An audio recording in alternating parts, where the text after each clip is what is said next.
Brace yourselves, Detroit. As the sun begins to set, two of Woodward Sports' brightest young stars will be taking the mic for a brand new show. Woodward Nights with Booner and Broder. The dog days in Detroit are over, and the boys are unleashed. Join in on the banter and hop on the bandwagon of the #1 night show on the internet. Tune in to the Woodward Sports YouTube channel every weeknight from 8 to 10 p.m. Woodward Nights with Booner and Broder.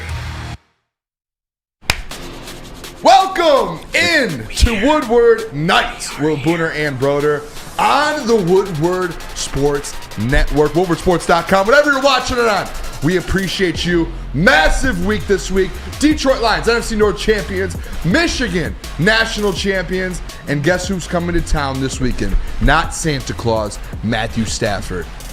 Public enemy number one.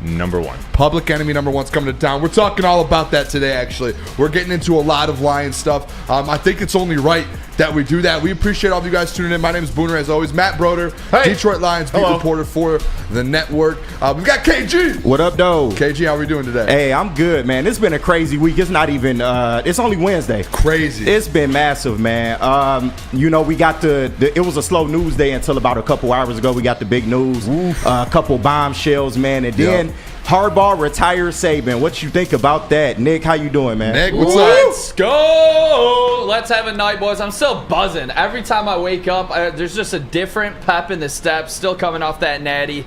I'm feeling great. Let's go. Let's have a night. Pistons are playing. Gonna lose again. No doubt there. Monty Williams. Come on, it's within 8. Maybe it's time to take a look at Monty. See what's going on in the Pistons locker room. Ooh, let's go, boys. Let's have a night. No need to call Monty out. That man, he's got a list. He's proven in the NBA. Is Troy Weaver maybe proven? not off the NBA, out of the NBA. Oh, what's going on here? Subtleties. Hey, make sure you guys hit that like button if you haven't as you guys come in. Appreciate you guys locking in. As KG said, breaking news before the show. Big time news. And this is actually, it's not just like some small breaking news. This is like historic news of our lifetime. One of the greatest coaches of all time, any sport. I would say, if anyone wants to disagree with me, that you can. I have stats for you to prove to come back at that. Nick Saban, legendary Alabama coach, Hall of Famer, has announced his retirement from football, and he is stepping away from Alabama. Wow. I was shocked. I was on my way here. I was on 75. I was like bumper to bumper traffic, and I start getting, my phone just starts buzzing. I'm like, what is going on? And I look down. I thought I was getting a phone call. It was just going off, and it's just Nick Saban retired out of nowhere. I don't think there was any signs of him like saying I'm going to take a step back. All of that. I told the boys. I told Nick, like, came in here all like talking about it. I said I'm going to take a different approach on this, and I have my own take on this. Typically, I would say Michigan went out there and they ended Nick Saban's career, but he is one of the greatest ever, not just in football, but all of sports. When I heard that, I was like, okay, we can take that route or we go that. Personally, I'm going to go like respect to Nick, like 7 national championships. Like, how many college football? I think it was 9 college football playoffs or Legend. 8 college football playoffs, and I don't even know how many years that they had it. I think he might have missed it 1 or 2 years. Insane. One of the best coaches of all time. It would be crazy if he ends up coaching somewhere else again. Like, I couldn't imagine it. But he's got to retire. I will do this for everyone on the Michigan, just because I'm Booner. Michigan did end his career technically. Damn right. They technically did. But at the other side, I will say, respect, hat off to Nick Saban, man. That was an unbelievable career. Something we may never see again in our lifetime from a coach. Yeah. Honestly. Yeah. No, I mean, I'm sure, who knows what all went into it, but his time is coming. His time came, and now it's over. I know he wasn't into any of the NIL stuff. He's not into any of the way new college football, college athletics are moving. So it kind of seems like the perfect time. And he knows things are going to be happening, NCAA allegations against Harbaugh or whatever. I'm sure he just wants to get out of all of that, because Alabama's been so clean. He's just ready to move on. It felt like he was just like, I don't want to deal with this kind of new age college football. There's a lot of things going on with it, recruiting. Like when he was going on the Pat McAfee show, I would watch every couple of weeks, especially leading up to the college football playoffs. And they were having conversations with him like, hey, you're preparing for the Michigan game, but at the same time, there's signing day in between all this. The transfer portal opens up in between all of this. There's like 4 or 5 different things that aren't just like minor things. They're like major things in college football, like the transfer portal opening up literally in the middle of him having to prepare for that, and then as well as you going to have to go recruit high school signing day. Like it's just, you're doing that. The college football playoffs, he's getting old. The NIL stuff, like there's just so much now with college football. It's tough. It's not the NFL It's so year different. round. Like Yeah. you had to coach, or you had to recruit year round anyway. That's the little bit of a difference in college football coaching, being a head coach for a college football organization than being the head coach in the NFL. But now you combine a full year of that, and you're involving money and contracts and agents and everything that he doesn't want to deal with. He probably didn't want to deal with in the NFL when he was with the Dolphins. I would like to make my official statement as well for the next Alabama head coach. What do we think? I'm going to make the statement here. I'm going to be the first one to call it. I think I might have been on Urban heavyweights. Meyer? There's zero chance. Lane Kiffin will be the next coach of Alabama football. He will leave Ole Miss and be like, he has been waiting for that. And you can look at like Sarkisian or what is it, Bill O'Brien? Like all these guys, like Sarkisian's built something at Texas. They just went to the college football playoffs. You think he's going to leave there? Like yes, it's Bama, but like he just built his own little dynasty that he can potentially move on with and keep growing. Lane Kiffin's like one of those only guys that like he's jumped around a lot. He's been to different spots. Everywhere he's been successful. He just hasn't been able to land a spot like a Texas and Alabama or Georgia to where when you get there you have the money and you can go out there and make moves. Lane Kiffin at Alabama would be as good as he was at Ole Miss and the other places he coached. He would be like, they would continue to be Nick Saban. I think they would continue to go win national championships with Lane Kiffin. Like QT He's said, good. Bama fans also, they still love Lane Kiffin. Like for all Who the does drama, that? for all the college football loves Lane Kiffin. You I know? wouldn't say all. I like him. I'm a probably Lane all Kiffin the fan. schools that he's been to don't like him anymore because of how he's Fair. he's just kind of moved on and gotten in trouble and moved on. I'm a fan of Lane Kiffin. I'm not going to lie. I He's think a character. he's an He's- exciting coach. He would be good for a college football program because of all that. I mean, he's Hollywood in a football way. Yes. If that makes sense. That's actually a pretty That's good one. my like bold predict. Like Not Ben maybe it's Johnson? not bold. It's going to be Lane Kiffin. And I don't know who Ole Miss gets, but I think Lane Kiffin gets that job. I think he's been waiting for it. I think Saban had an idea of who probably is going to Should have landed Michael Orr. Should have got Michael Orr. Oh, my It all gosh. went downhill from there when he let Ole Miss steal him. Oh my gosh. Michael Orr, baby. No, shout out to Nick Saban though. Who knows what's next? I saw a tweet and I don't know if it was fake, but it was like one of those real accounts like ML Football. They tweeted out that he was going to go join. No. He was going to go join the Patriots staff and be the DC because it was What? less work. And I was like, did they get hacked? There's no way. There's zero chance, man. He's done. He's retired. He's off in the sunset. 7 national champions. It's crazy. This is good time for Harbaugh to stay and just continue this. This is the moment. Not that Alabama. The opening's there to be who's going to be the best head coach in college football. The opening is there. Jim Harbaugh could really build a legacy, not just at independent Michigan. too. Yep. Yeah, independent too. Yeah. Everyone drop in Yep. the chat though who you guys think's gonna. I'm interested. Do you guys have in the booth? Do you guys have anyone that you guys think outside of Lane Kiffin? This is a wild one. I know it's not gonna happen. What if it was Pete Carroll? That would be crazy. He's too old. Yeah. 70. I think so, but he got a lot of energy left. So who knows? That would be That's nuts. an interesting. I mean, What if someone they who's just had flip? success in college football and Exactly. success in the pros, like if I'm a recruit, At Bama, big school. It's I'm a true. recruit. I'm thinking about. He seems a little too happy to go to LFIB. Alabama. Like, you know what I'm saying? Like, yeah, He's gotta be an Alabama to me asshole. is Nick Saban. Yeah, I don't. Yeah, something like that. That's He an has- interesting one though. I This got is- one. He hasn't had a good couple of years out know west, you're gonna- but he's Mel an Tucker. elite coach in college, and that is, God damn it, I just lost it. Mel. USC's head coach. Oh, Lincoln Riley. Lincoln Lincoln Riley. Riley, Yeah, yeah. sorry about that, fellas. I kept thinking Cliff Kingsbury because I saw it in the chat. He's out there. No, In the Lincoln chat. Riley. He's lingering. He's, Right. he's that big name that Alabama would be okay with bringing Well, in. you In guys- my eyes, it has to be a massive name. Do you wanna in know a college bigger name? football. Who? I saw it in the chat here, and he was at Alabama for it looks like about 7 or 8 years. Dabo Sweeney. Hey, I forgot about that. He was at bro, yeah. Alabama in the 90s. Clemson. I didn't know that. Or didn't remember Clemson that. and the ACC right now are kind of on a downhill, you know. And Dabo is a name a couple years ago when I heard Saban potentially could be leaving, or, you know, when it's time for him to retire. Dabo was a name that I kept hearing kind of in the wings, that Dabo could move over to Bama once Saban leaves. I didn't even think about this, but if Harbaugh stays, what about Sharon Moore? No, he won't. They wouldn't It's hire going to him. be a big No name. way. No. Did someone Alabama's put that going to in the hire a chat? proven guy. Did you get that from the Yeah, chat? Dark Cash. Dark Cash, I love you. They're going to hire a name. Like Yeah. a Lane Sharon Moore's Kiffin, becoming- he's a Bill bit of a O'Brien, Sarkeesian. Like one of the... You're probably right. They're going to take someone from a different school. Like it's one of those programs. Sharon man. Moore's an interesting fit, though. Like, Imagine- It would be interesting. Oh, what's his name? I'm drawing a blank. Who just got fired from Jimbo Fisher? Imagine if he went there. Oh, man. That'd be crazy. Vrabel? I don't know. Did he play at Alabama? No, he LSU. played at LSU. Ohio State. Ohio State. Yeah. Come He's on. a- Obviously, he's going to the Patriots. Come on now. I think if Belichick, he's gone. Couple other things, fellas. Before in this opening segment, we have a packed show for you guys as always. 8:15. We're going to talk to a lot of injuries here. Jameson Williams, Sam Laporta. We're going to talk a little Amon-Ra St. Brown. We're going to dive into the injury report. There was a packed one. Packed injury report.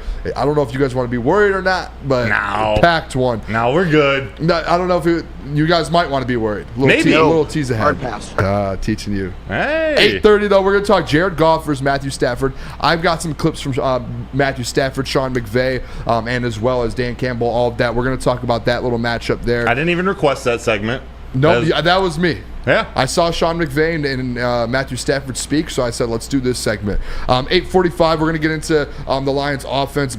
Ben Johnson, want to talk about this offense a little bit more, get in depth on that before the week's over. 9 o'clock, I've got a question for you guys about Dan Campbell moving forward here with the organization. 9:15. You know what I realized we missed the other day?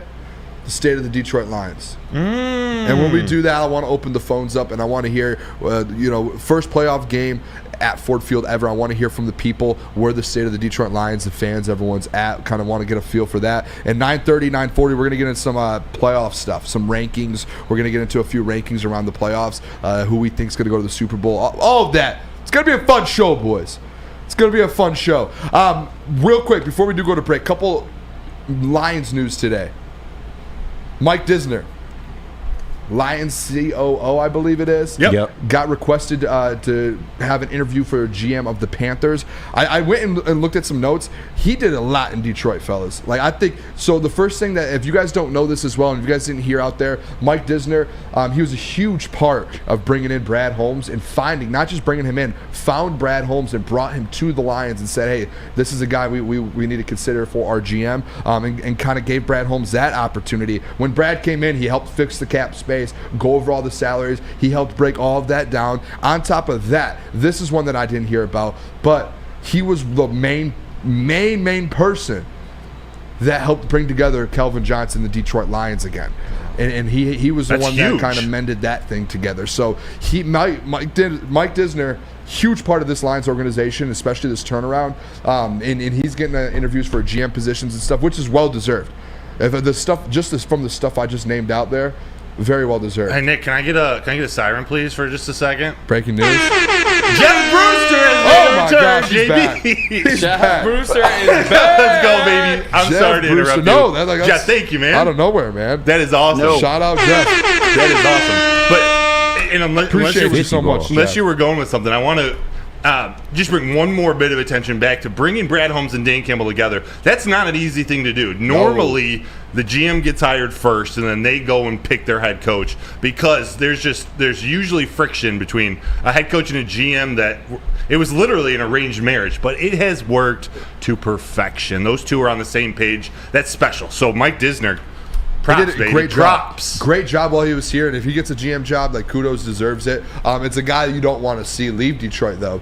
So maybe, but being a GM, having that opportunity, like, he's worked with Brad Holmes. He's probably wanted to be a GM the whole time. He's brought a GM to Detroit. Like, he did the job that, like, Good one, maybe executive of the year. yeah. So, like, he's done a lot, and it's well deserved if he does get it. Do you think, and he deserves an interview at any of the teams, but do you think it's the Carolina Panthers trying to go get him to be able to sell Ben Johnson even more? Yeah. You know what I'm saying? Like, because it's not looking too. I don't think either of them should go there. But if I were Ben Johnson, maybe I'm revisiting the thought, just the thought. So, if Disner's the COO, I still wouldn't want to get in on the ground floor. I don't think Ben Johnson ends up in Carolina. I think it's now a there's a 2% chance. I wrote down here actually Ben Johnson. He has the Carolina Panthers, the Chargers, the Titans, the Commanders. I think are the four teams. That he's been talking to or that requested interviews. One opened up today that was interesting to me as well. The Seahawks just opened up. That to me kind of goes towards the top of the list for Ben Johnson. I think Ben Johnson, he's the number one candidate out in the field right now. I think he's going to have his pick. I think he either goes, obviously, the Chargers or the Seahawks now. And I think those are the two best job openings. Do we have more time on this topic? Or we didn't. That's why I wanted to get into it. We could do a segment. We'll bring it in, but I actually think... we can push everything back and then get into it. I think Aaron Glenn is actually a better fit in Seattle. But... I think he's got a different spot. He coached with Geno.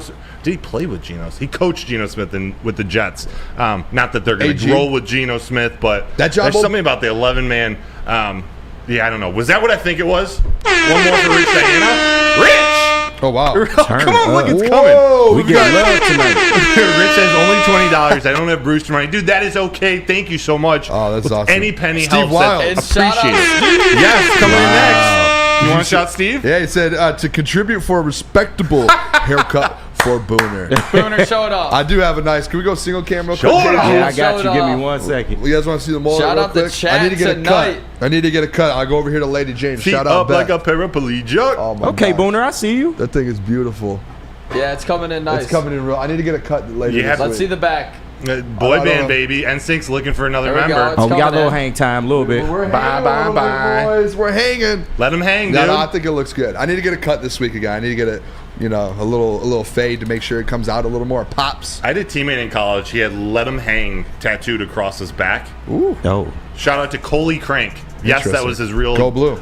birth name. Michigan Coley man. Crank, my dog. Let him hang. All right, when we come back, we're going to get into maybe we could talk a little bit about this coaching carousel. And then we'll get into some Lions injury reports, all of that, because I do want to talk Brewster, about another we $50. got another one. Let's go.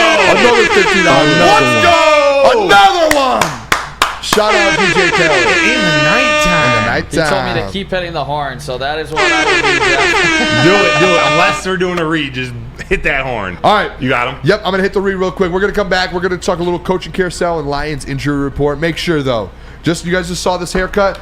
Come over to Lady Jane's Haircuts for Men if you guys want a beautiful, beautiful mullet like myself for an award-winning haircut experience. You can register to win a trip of your dreams. An all-expenses paid suite for the 2024 NCAA tournament. That is right. No expenses spared for you and 5 of your best buds. If you want to take this room with you, you can do that. Lady Jane's Haircuts for Men, they are open 7 days a week. You can walk in anytime. It is wicked awesome. Wicked awesome.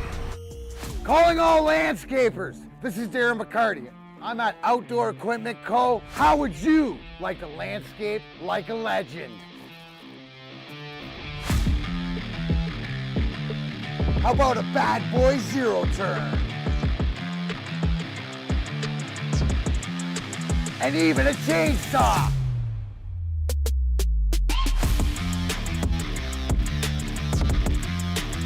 And even a weed whipper.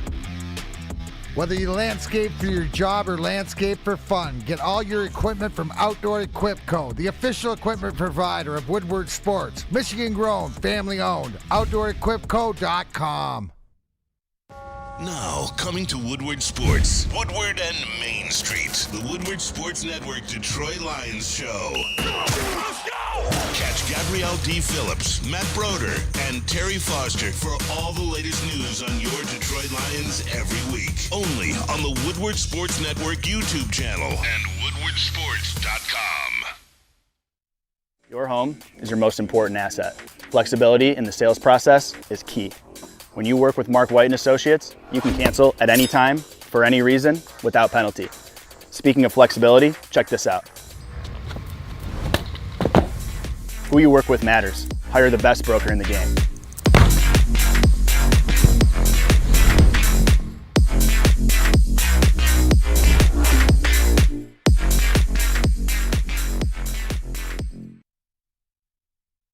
Lions Lions fans, Oh, it's the sorry. moment. It's okay. I'm going to do it. It's the moment Lions we've been fans. waiting for. After 30 years, the playoffs are here in Detroit. So join us for the Ultimate Lions VIP tailgate party this Sunday, hosted by Bullseye Event Group and sponsored by Long Drink, as the Lions take on Matthew Stafford and the Rams. We got food, we got music, entertainment, and a chance to witness history. So let's roar together down at Eastern Market. Just go to bullseyeeventgroup.com and get your tickets today.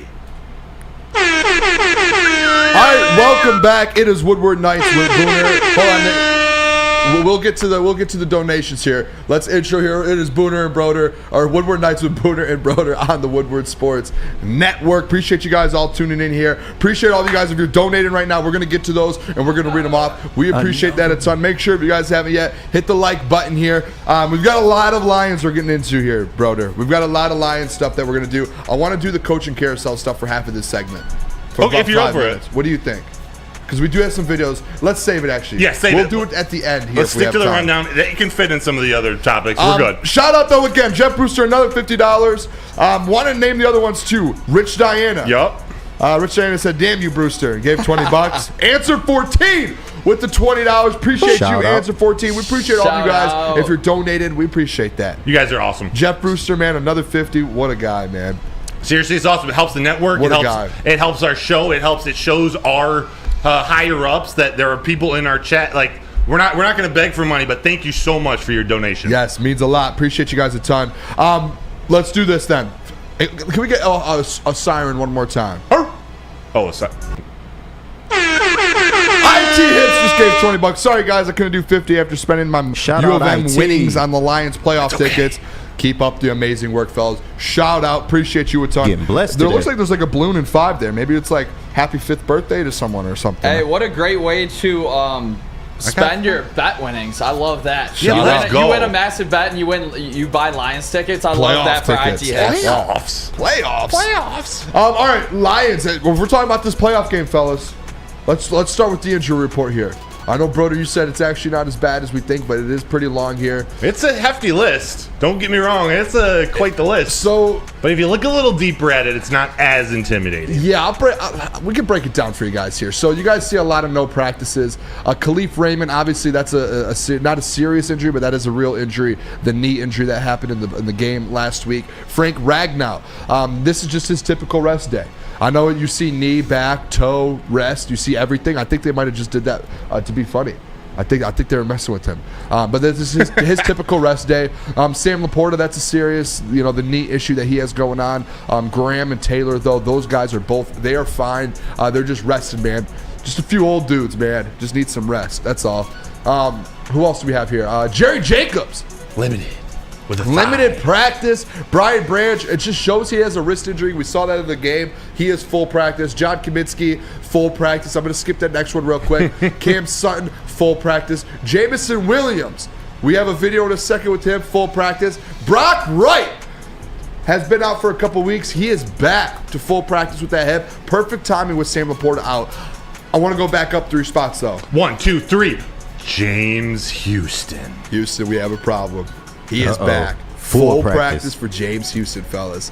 Unleash James him. Houston is fully back. He is fully ready to go. My guess is he has no restrictions on Sunday night. He will be on the other side of Aiden Hutchinson, is my guess.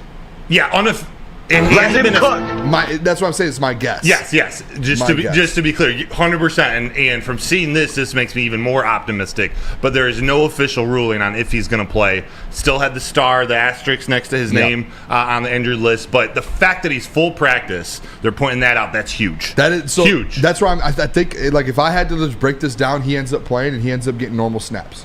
And I know it's like maybe you want him to get feet under him.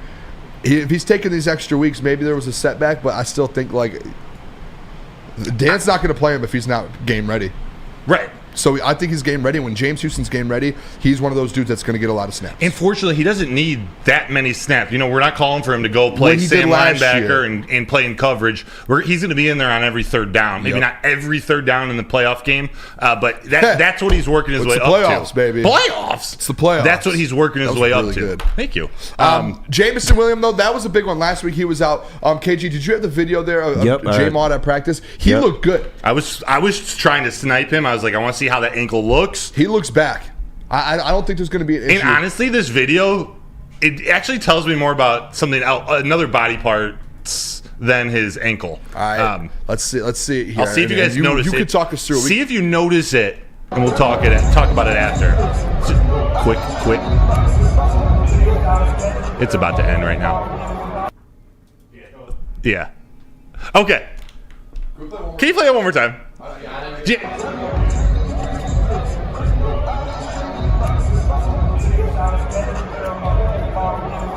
I know it's like a 2-second clip, so I don't know. We're doing this all on the fly. But did you see him catch that ball?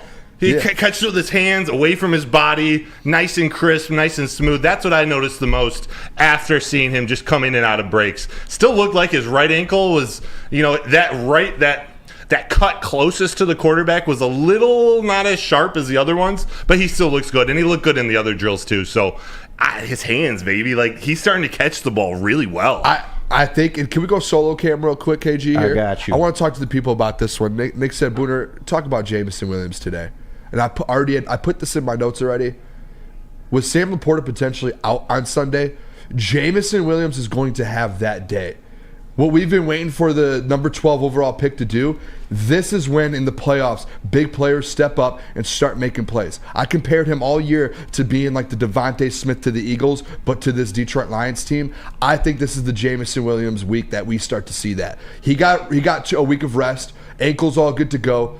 He's been in the flow the 3 or 4 weeks before. He's been out there and he's got catches. I think this week is the week where you see Amon-Ra St. Brown's going to do him. He's going to get his 100 yards and 8 catches and a touchdown. This is the week, and people have said it every week, I felt like, and I haven't been one of those people. I said it once earlier this year where I was like, Jamo's going to go off for about 60, 70 yards, and guess what? I hit on a bet on it where he got 60 yards. This game here is one of those games where Jamo goes out there and gets 80-plus yards, and he gets in the end zone. And because he's a big player that makes big plays in big games. It is that playoff time for him. He's an explosive player, and in the playoffs, that's where those players come out. And I think Jameson Williams has a big Sunday versus the Rams. I'm kind of with Freddie Felt 313. Jamo has to break out for over 100 on Sunday. I don't know if he has to break out, but I think he can. I think he definitely can. I think he's going to, or at least especially if Sam Laporta doesn't play or he's not as much of a factor in the passing game. I think it's a perfect opportunity to give him a handful more targets, get up into the 6, 7, 8, 9 range, thinking as though maybe Amon-Ra St. Brown's running more of those tight end routes or getting those targets that maybe would go to Laporta. Maybe St. Brown has another 12, 13 target game, but then Jamo controls the outside. In his last 3 games before he got injured, his last 3 games, he had 16 targets. 16 targets in those last 3 games. 17 total if you want to count the carry as one because he got a carry. And on top of that, he had 11 catches. So 12 total touches in 3 games. You need to, he got that feel for it. Before that, it was 0 catches, 1 catch, 2, 2, 2, 2, 0, 2. He got 4, 5, and 2 the last 3 games before he got hurt. They started getting him in the offense. Now that the playoffs are around, Ben Johnson knows what he's doing. He knows we're scheming stuff up for him. Now we know how to use him. I'm telling you, he's going to be like that Devontae Smith in Philly, how A.J. Brown's like the Amon-Ra St. Brown of your team. He's going to be that Devontae Smith, that big play guy, to where Devontae's quick, he has speed, and he can break off and get you 100 and something yards off 3 catches. That's going to be Jameson Williams on Sunday. And you think about that Matthew Stafford trade in the first place, how we got 2 extra first rounders. Jamo was one of them when Brad Holmes decided to move up from 32 to 12. Jameson Williams. This is a revenge game for him as well. This is the team that he was drafted with that first rounder, which we had theirs, along with Gibbs. That was the other Rams first pick. I expect big things from our dynamic speed players in this game. In the playoffs, your best players have to show up, and I believe Jameson Williams is going to cook. You really confused me there with those picks. It is. I didn't even think about that, but No, you're it right. confused me a little bit. There's so much tied to that trade. So much of the Lions' DNA came from that trade. I sort of forgot that Jameson was a side effect, a symptom. And shout out to a couple more super chats. Jeff Brewster, another $50 while we were talking. And Rich Diana said, "I give Brewster, you win." Another $20 there. We shout out to Rich Diana and Jeff for those. I want to as well. If you guys want to update on Sam Laporta, he's not like confirmed. In my opinion, he's going to end up being questionable on Sunday. If I had to take a guess, J-Mo? No. Sam Laporta. Laporta. I think he's going to end up being questionable. And Dan Campbell basically said, hey, we're going to know more on Friday. He's progressing way better than we thought. So that means the injury is not as bad as we all thought, even after the game. So he's progressing. And they said he was out there for walk around and walk through today, which they had. I do have a Sam Laporta clip there. KG, you could throw it up whenever, though. And it's just Dan Campbell's kind of speaking to the people about what's going on with Sam Laporta. Can we expect him to play or not? It's kind of up in the air right now, which is to me, it's a good sign. Like, if there's any chance. I think it's only up in the air because initially the thought was there's no chance that he plays. And the fact that there's a chance means, okay. It's good. Yeah. I think he's going to be questionable. Yeah. Here's Dan Campbell, though, on Sam Laporta. I mean, I don't know if we're quite there yet. I think the best way to say it, because I know it'll come up every day, but he's improving. He was out there walkthrough. I don't foresee us knowing anything or it feeling like we have a real good picture until probably Friday afternoon. So, but every day we're going to do more with him. But he's improving. At the end there, you guys saw that or heard him. He's improving. Yeah. And they'll know more Friday. So we got 2 more days until we find out really what's going to happen with Laporta. I saw him right at the end of our locker room time. Walked through the locker room. Didn't look like he was limping. There was nothing on his knee. He looked relatively normal. In my opinion, it's like a precaution. Like, because when you have a hyperextension, like, it could obviously lead to like a major injury because your knee is weak. It might not hurt anymore, but it's just like, hey, like, your knee is weak when you're taking cuts and stuff. So we have to make sure it's gets back to full strength. Yeah, and KCJ Mack, you're right. I took that too. It doesn't sound super confident, to be honest. But Dan Campbell, we've learned this year, he's gotten so much savvier in his press conferences, his gamesmanship, his coach speak. He very well could be just holding this back as long as he can, so that the Rams have to game plan or not game plan for Sam Laporta, whatever they're going to do with Brock Wright and James Mitchell. Yep. That just adds a whole nother element. If they know Sam Laporta is playing, I don't want to say it's easier, but they at least know how to game plan against that. Do you guys think that other franchises have like people on their staffs and stuff within the building that watch like other city shows, like watching our show right now, just to try and get insight on the staff? I don't think, or within the I don't think that's on their payroll, but I think there are probably. So my thought was just real quick, just in case there are people, Sam Laporta is going to play. Sam Laporta's playing Sunday. Let me talk to If you're him. watching and you're watching from the Los Angeles Rams organization, guess what? He's playing. Yeah, and the Lions signed Zach Ertz. Yeah, so you better prepare for both. Yeah. All right, let's go to break. When we come back, though, Jared Goff versus Matthew Stafford, Broder's favorite segment.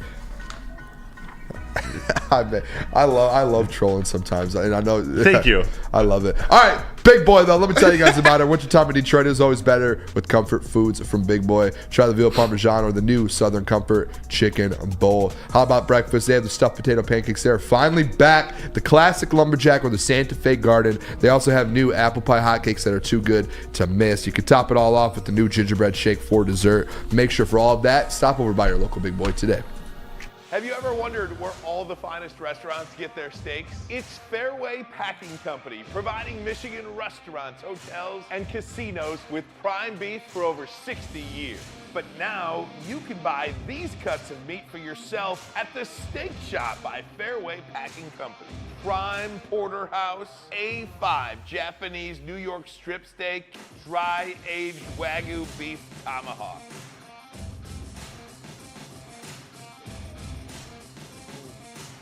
Delicious.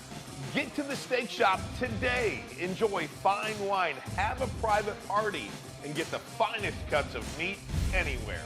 The Steak Shop on Mack Avenue in Grosse Pointe Woods, or order online, fairwaypacking.com.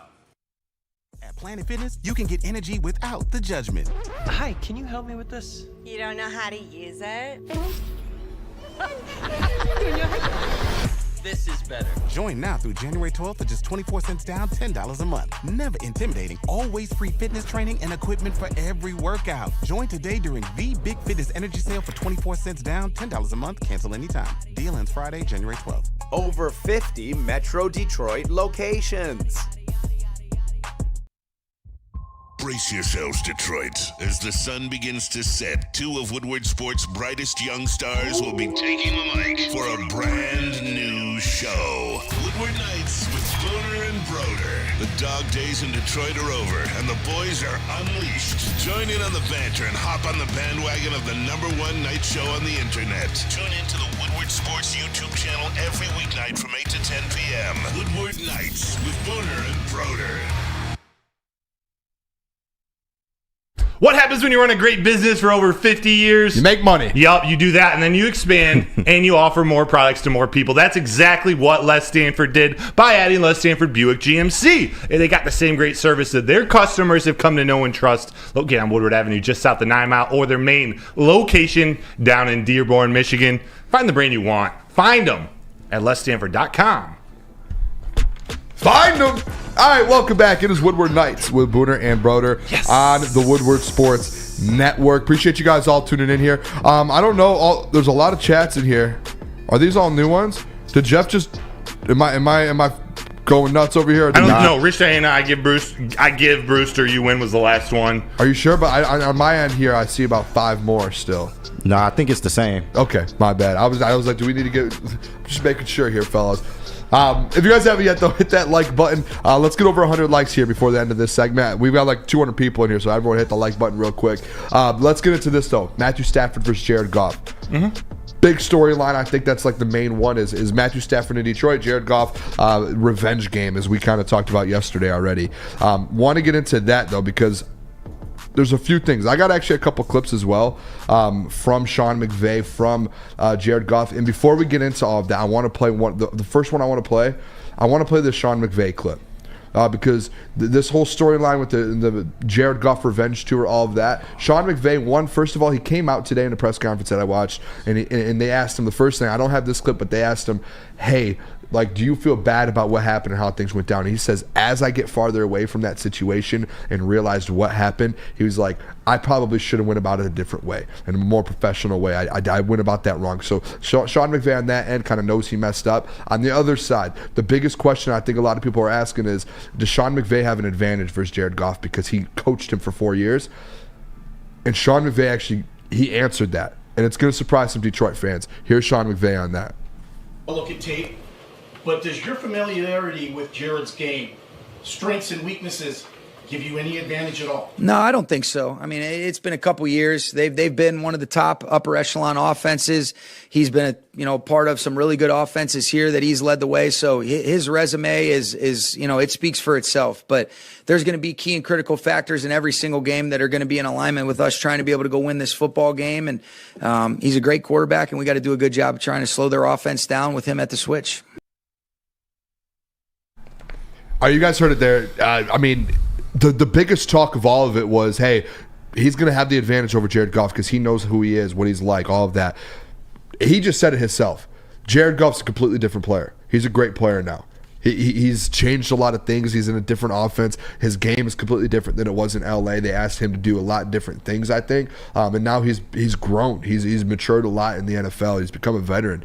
And I think Sean McVay knows that and is not taking it lightly. And for all those people who might be like, oh, no, Sean's going to know exactly, and he's going to have Jared Goff's number. That very far from the truth. Sean just told, and I know he's not going to sit up there and be like, some coaches will be like, yeah, no, I know him very well. Like, I know Sean's, no, he's a different player. And I think that's a lot of credit to Jared Goff and kind of his kind of build up here in Detroit and what he's built. Yeah. How different of a human being were you 4 years ago? Oh, completely different. I was in college 4 years ago. Yeah, like people change. Jared Goff has improved. He's learned things. He's a different player. He's a similar player, but he's different. Yep. So it's not like certain he answered it very well, but That trade, they both won the trade. They're great with Stafford. That was probably they probably couldn't get to a Super Bowl at that point in time in Goff's career. Or, excuse me, win a Super Bowl, because they did get to the Super Bowl. Stafford was that guy to get him over the top, and they had the pieces that Stafford claimed he lacked in Detroit, and so he wanted out, and in comes Goff, and he's had, to me, this was another one of the Pro Bowl snubs, Goff to Stafford, but just in general, this year Goff's the better quarterback. Goff's the better quarterback. He's got the better offense. This game is going to come down to the quarterbacks. It's good, not just because of the storyline, but because I think the run games are going to be relatively neutralized, although I do think the Lions are going to have some success on the ground. It's going to come down to decisions and passes made by Stafford and Goff. And it's probably going to come, actually, not probably, your number one key most weeks, takeaways. It's those two guys. Who takes care of the ball? Yeah. They got to take care of the ball. If they give the other offense extra possessions, it's over. Yeah, I agree. I think that's what it's going to come down to. I think, and I put it in my notes here when it comes to this little Jared versus Matthew conversation. One thing I said is this is going to be a hell of a game, and it's going to come down to like you said, the takeaways, and I'm going to talk about that Friday. But at the end of the day, this is going to be, in my opinion, it's going to be a high-scoring game. You're going to see two high-level offenses. Like, these are two high-level offenses on both sides. Matthew Stafford with Puka and Cooper Kupp, and Kyron Williams. Like, these are dudes like that you're going up against. And on the same side, Jared Goff, he has dudes. I said it yesterday that his offensive line is better than the O-line he had in LA. Yeah. The running back duel he had, it might be better than what he had in LA with all of his weapons. Yeah. So I think that when you start breaking it down, Jared Goff's in a better position, especially with Ben Johnson. I know he had Sean McVay, but the way that all went down, and then the offense, like, it just... He doesn't have a Pro Bowl receiver or running back, though. Matthew Stafford does. Oh, yeah. Oh, that's true, actually. Yeah, that's actually... Not named Cooper Kupp. That's actually very true. You know? When you said that, I was like, wait a second. No, it's true. And in terms of, like, going up against top defenses this season, Goff is 5-3 against top 12 defenses. Stafford's 2-4. And someone came at me in some chat about just look at the teams that Detroit's played. But at the end of the year, I think their schedule was like the 11th hardest schedule in the NFL. The NFC North wasn't so hot at the beginning of the season. We thought games like the Buccaneers, that they weren't going to be very good this year. They're the 4 seed in the NFC. Like, looking back on it, they played some pretty good defenses, and against some of the best defense, you got Jared Goff's best games. Not the Ravens, but some of the other best teams. He's performed when he's needed to, and he performs at Ford Field too. We got to see what are we going to expect out of Matthew Stafford when he comes to his former home. Yeah, that was close. And actually, I do have a video here of Matthew Stafford. He spoke to media today. No one's really heard from Matthew Stafford in regards to this. There's been all this stuff. Obviously, his wife Kelly came out and made some comments on Instagram and in regards to everything. I think we all were under the impression that Matthew Stafford wasn't going to take it as serious as some other people, and he definitely did it. So here's a video on Stafford kind of talking about what it's going to be like being in Detroit. What kind of reception do you expect to get back in? I'm not expecting anything, to be honest with you. I was asked this question a couple times, just by friends and family, and I think the biggest thing for me is just go experience whatever that experience is going to be. I understand, what the people of Detroit and what the city of Detroit meant to me in my time and my career, what they meant to my family. I hope they feel that back, but at the same time, I'm not a stranger to the situation and understanding that I'm the bad guy coming to town. I'm on the other team, and they don't want success for me. So whatever happens. I'm going to go experience it, play the game. Once the ball's snapped, man, let's go. Two good football teams, go compete and see what happens. Got nothing else to say. All of the people that are mad that everyone's going at Matthew Stafford, that, don't boo him, don't go at him. No, himself just looked you in the eyes and he said, listen, I'm the enemy. I understand I'm the enemy. I love Detroit. I was there for 12 years. I understand, though, what is at stake, especially in Detroit. He just told you there. He understands he's the enemy. He's coming in to be the enemy. He doesn't want to come in here and yes, he might greet some people, hey, what's up? I haven't seen in a while. He's not coming in here to lose. He's coming in here to take your guys' win. He's coming to take the Detroit Lions fan base's win. He wants that over us. He's the enemy. So For all those people who I don't know who the 5% or 10% of the people who think, oh, no, be nice to Stafford. He was here for 12 years. No, this week is not for that. Matthew Stafford himself looked you in the eyes and said he's enemy number one. He just told you that. At Ford Field, we're at his head. Everyone should be going at him. Everyone should be screaming at him. Everyone, like, that should be enemy number one for the next 5 or 6 days, should be Matthew Stafford and the Los Angeles Rams. After that, we can have our party, and next year when he comes to Detroit, we can give him his videos, we can give him his hugs, we can give him his respect and all of that. But this Sunday, at Ford Field, Sunday Night Football, the first football game or playoff football game ever in Ford Field, you go out there and you beat him by 30 and make him want to retire. Talk to him, Boom. That's all I have for that. I couldn't have said it any better. That was it. Just when I watched that, like I went back and watched it. I saw on Twitter that he was live, and I was like, I'm gonna go watch it. When he made that comment, I was like, what is all this back and forth been in Detroit with all the fans? Like we can't be like, what are we doing here? He literally just said it himself that he's the enemy. He understands. I wish someone else would say this because I'm going to get called a slappy for it, but this is the time we got to support Goff. Like, this is our quarterback. Support this whole team. Yes, everyone get behind. We're talking about Stafford versus Goff. So I'm sorry. I forgot. I got went with that one. Yeah, no, it's all good. It's all good. Wake up, I mean, we this team, they've set the record for the weapons on this team. Have set the record for 850 plus scrimmage yards, 10 touchdowns. First team in NFL history to do that. First team in NFL or second team to have 10 plus touchdowns. Like, I know the offensive line is great, but I think Jared Goff is making it look too easy. Like, I think people aren't giving him enough credit. Giving the person who gets the ball in their hands enough credit. Like, it's not just something any quarterback could do. No. And it's very special what he's doing here, and it's not getting enough credit. And I know two of them are running backs. Some of these awards are running backs. How many times have we talked about Goff making pre-snap audibles at 3rd and 10 to hand the ball off to David Montgomery? They're managing quarterback, although there's no stats to it, managing an offense is their job, and that's what they have to do. And that is not easy. And we talk about how great and complicated and innovative and creative Ben Johnson is. Yep. The quarterback has to understand that and make it all work. Make the right reads, get it to the right people. It's what he's doing is special. I can lay this out perfectly for the people. Both quarterbacks are great quarterbacks. Yes. Both quarterbacks, though, are two completely different quarterbacks. Completely different. But guess what they both do? This is like a math equation I'm giving you guys. Both are great, but both are different. Guess what they both do, and guess what it equals? Wins. They both know how to win football games, and they both do it at a high level, and they've done it their whole career. And I know the Stafford hasn't won in the playoffs, all that. KJ, if you want to throw something up, you can. I know we had the stat comparison too. Yes, that's what I wanted to get to. And if you guys look at that, and I know Stafford didn't win in the playoffs here, but guess what? Like when he was here, they didn't win a division, but they were putting 10-win seasons, 11 wins. Like they were 9 wins. Like Stafford left right away, won a Super Bowl. Jared Goff was in a Super Bowl. Now he's here. He's winning. Like these two quarterbacks know how to win football games on the biggest stage, and they both have shown it now in their career. Jared Goff just has what? Just the stat since 2021. It's more eye opening. I think than more people think. Oh yeah, most people. Yeah, and.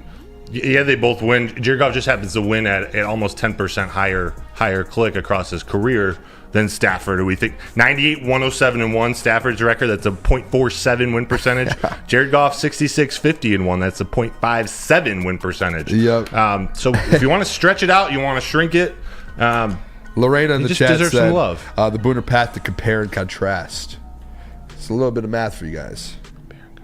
I think that's math, right? Yeah. What? Maybe not. I don't Something know. like that. We'll call it philosophy on All right, Woodward let's go to Nights. break. Tell us about Dispo. Break! I'll tell you about Dispo, because if it's a new year, you want to get lifted, you go to Dispo. That's where you start. They got exclusive new deals, an innovative, experienced dispensary, a team that curates an unbelievable atmosphere, and they got inventory from all over the state of Michigan. So come through or order on Dispo Dash, because they got new deals on this new year, but they got the same plug. That's Dispo Dispensary. DispoShops.com, your local cannabis plug.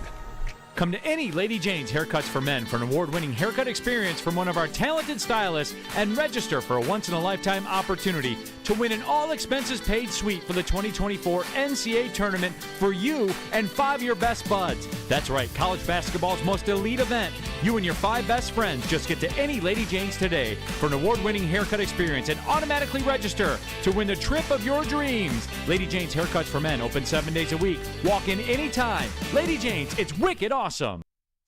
Join Woodward Sports' own Jeff Iafrate along with special WSN guests for the most anticipated Lions season in decades. Filled with different surprises and expert analysis. You're not going to want to miss out. Go to our Woodward Sports YouTube channel on Sundays and tune in live from 9:30 to 11:30 a.m.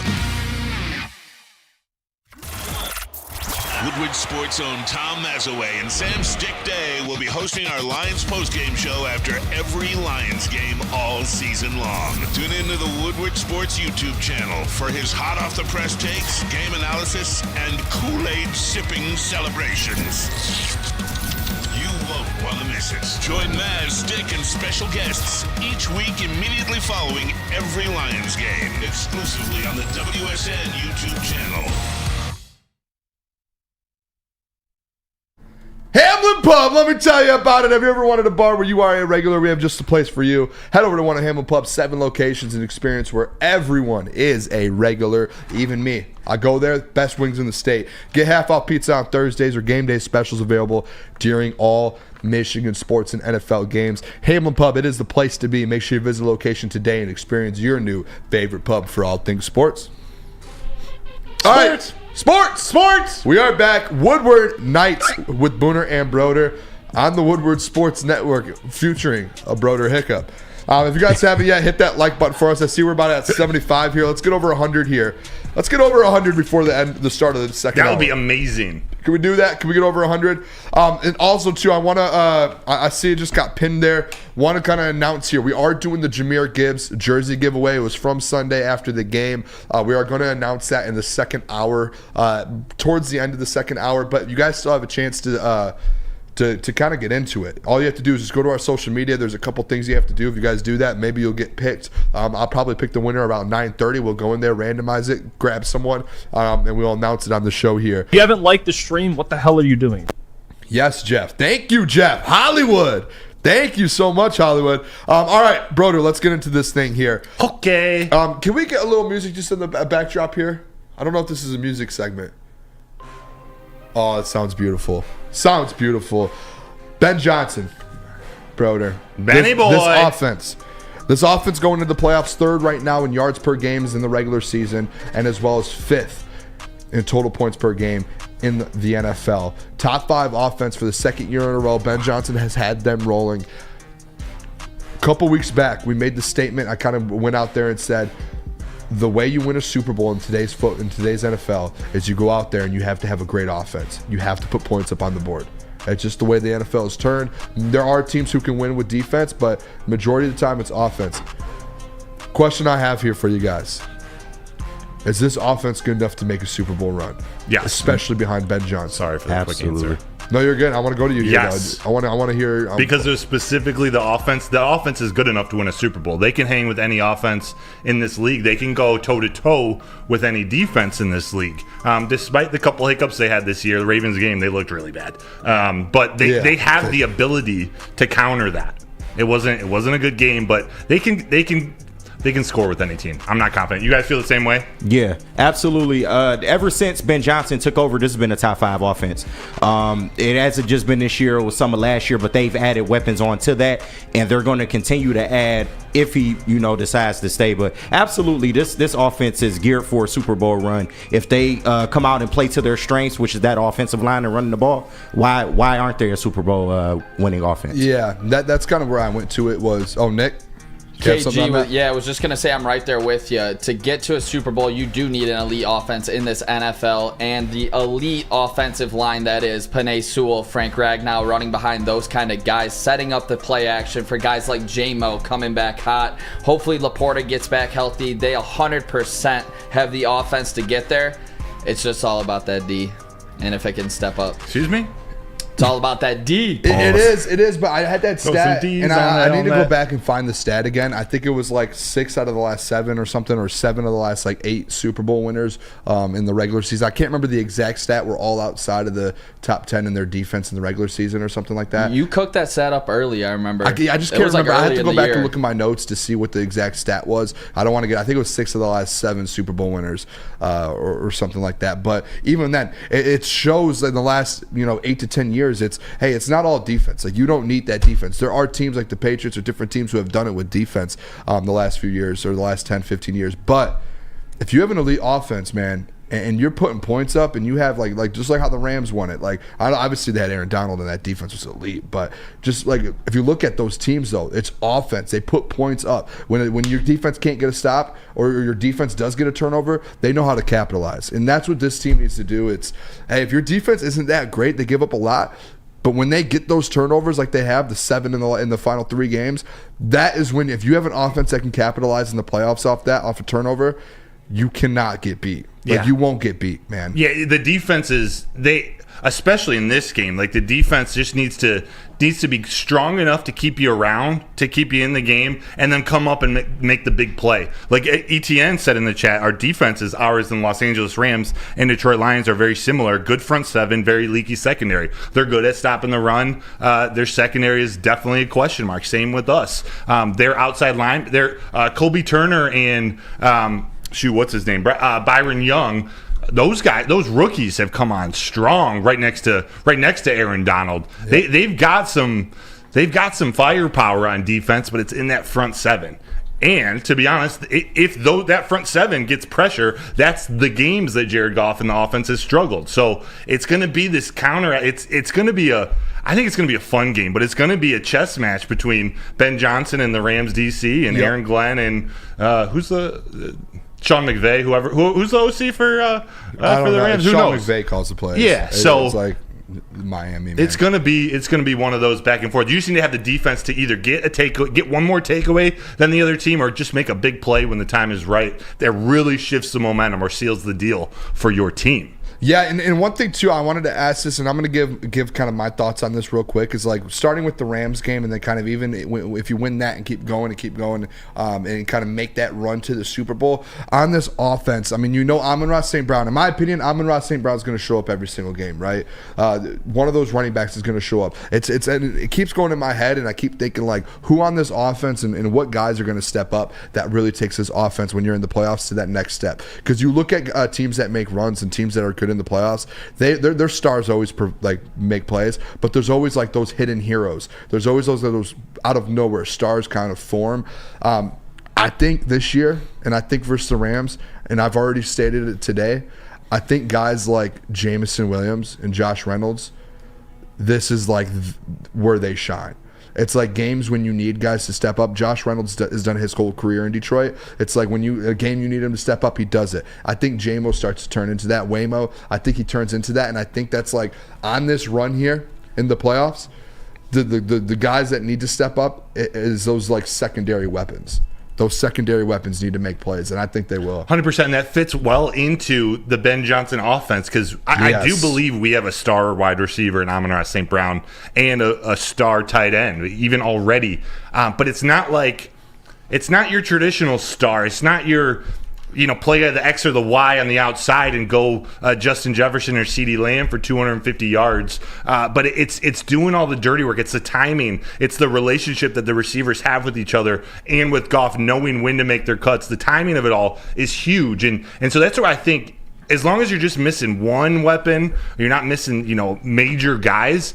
They have so many weapons. It's hard to say like. That's why their offense has been elite. They spread it around, and they do. Every game looks a little bit different, and we're not even talking about the run game. Like these are just how Ben Johnson constructs his passing attack.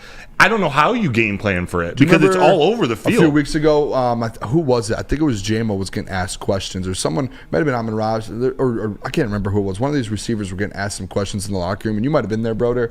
But one question that was asked was like, what is it like knowing, like, I think it might have been Josh Reynolds, like knowing there's so many weapons on this team, like, do you even care? Like, does it bother you at all, like, if you don't get the ball or how the ball gets spread around? And they were all like, and Ben got access as well at a press conference. And he basically just, hey, I'm going to try and get the ball to everyone. We have so many weapons that can make plays. It's not just 1 or 2 or 3 guys. It's like we have a wide receiver room with 5 or 6 dudes. We have a running back room with 2 or 3 guys. Like we have multiple tight ends that we can give the ball to. I mean, you saw in Dallas, it was, in my opinion, a bad play call. Didn't go to Sam Laporta, did it? No. Another tight end. Yeah. So, like, they have multiple weapons. 3 tight ends, 5 receivers, 2-3 running backs. That's like 11 dudes that can go out there and make plays. Dare you say Taylor Decker? We got tackles who can... Skipper! Dan Skipper. We got tackles who can catch the ball. Wait a second. Malcolm Rodriguez. He plays linebacker and fullback. And Jason Kabinda. Penei Sewell. Oh, my gosh, man. Penei Sewell's caught a pass. Oh, my gosh. They just have so many weapons. And Ben, they've talked about it all year. It's like, how do we have so many, it's hard for us to spread the ball out evenly. And we can't do that. And those guys know it, and they don't complain. But that's the thing. They just know, like, we just going to put points up and we're going to win. This is the thing that I was trying to avoid it, but you're right. They spread the ball out. So who gives them the ball? How do they spread the ball so well? Like the quarterback of this team needs more credit. I'm serious. Like I it think does Broder, not just happen. I think we need to have an intervention with Broder. No, it's all good. No, This is why the whole beef was annoying, because I'm not a Goff slappy. I'm trying to defend the quarterback of the Detroit Lions for an epic season he's had, and it's been amazing. And he's one. He doesn't need any credit. But the balance of this offense, teams don't do this. Like quarterbacks, Stafford never did this. And I'm not saying it's not a comparison of who's better in this, but that's why I think he deserves more credit, which he doesn't get. Sorry. And speaking of Stafford here, if we get up big in this game or just have a lead in general, we know Stafford can throw interceptions. In his last game he played versus the Giants, he had 2 picks. In our last game against the Vikings, we had 2 interceptions. Cam Sutton got his first of the season. C.J. Gardner-Johnson had his first of the season. This defense is built on turnovers. Stafford is susceptible to turning over the ball. So I think if guys like Hutch and Houston, there could be a problem for Matt Stafford. I could see the ball going up in the air and this secondary absolutely taking advantage of it. I see what you did there, by the way. Houston, we have a problem. Yeah, I tried. Yeah, it was good. I caught it.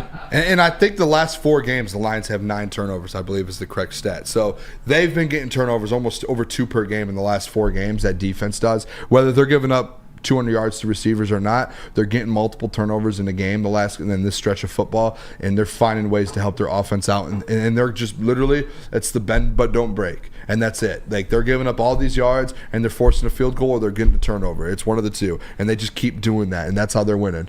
You don't think they need to fix some of this bending, though? Because a 200-yard game to a Puka Nacua could be the end of the Lions season. I think eventually, I mean, if CeeDee Lamb, one of the best in the league right now, the second best receiver in the league right now, I mean, obviously they won the game and that hurt you a little bit. Like, they did hurt you.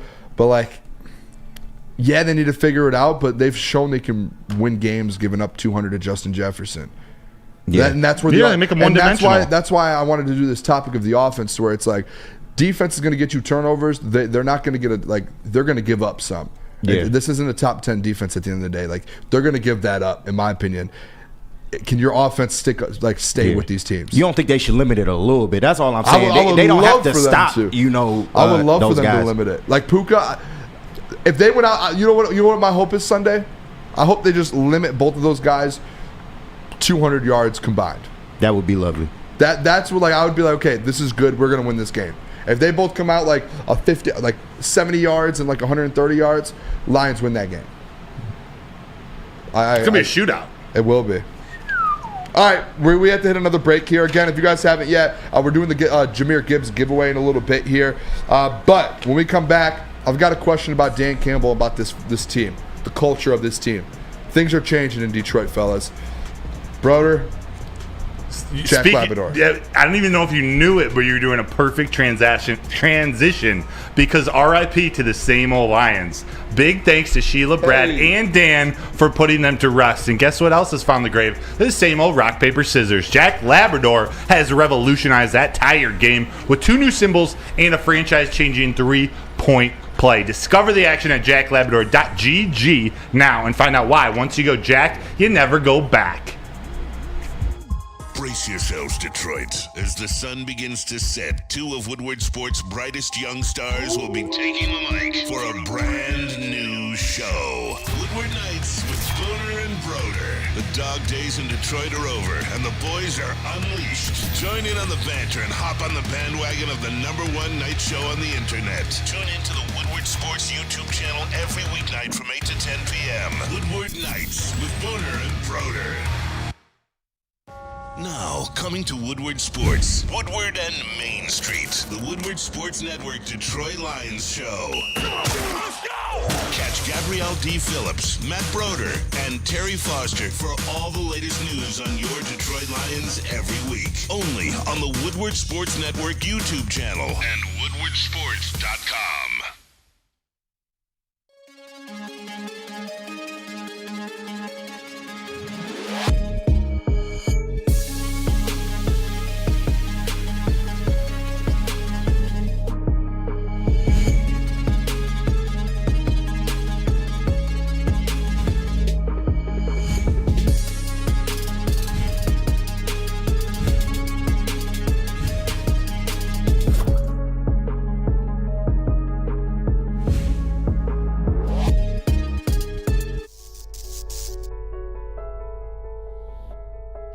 We've just received word. The world's cannabis supply has vanished. The public is outraged and has taken to the streets in response to this tragedy.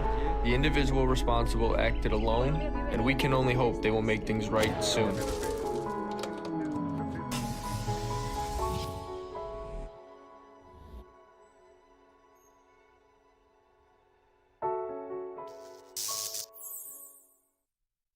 Do you have football on the brain? Yes, you must. Football has been awesome all year, especially this time of year, which is also a perfect time to shop for your home and auto insurance. So shop it like a pro with Swiss Insurance. They cover Woodward Sports Network, and they should be covering you too. So give Mark White at Swiss Insurance a call today at 248-800-4177 or find them online at swissins.com. All right, we are back. Woodward Nights with Booner and Broder on the Woodward Sports Network. Appreciate all of you guys tuning in here on our show here, 8 to 10 every night. If you're new to us, we appreciate you tuning in. Hit that like button as you come in if you haven't already. Where are we at right now? Does anyone know?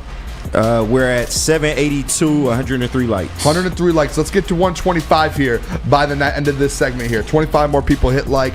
I had a Booner question for you guys. Every other day, every couple days, I have a question that just pops in my head.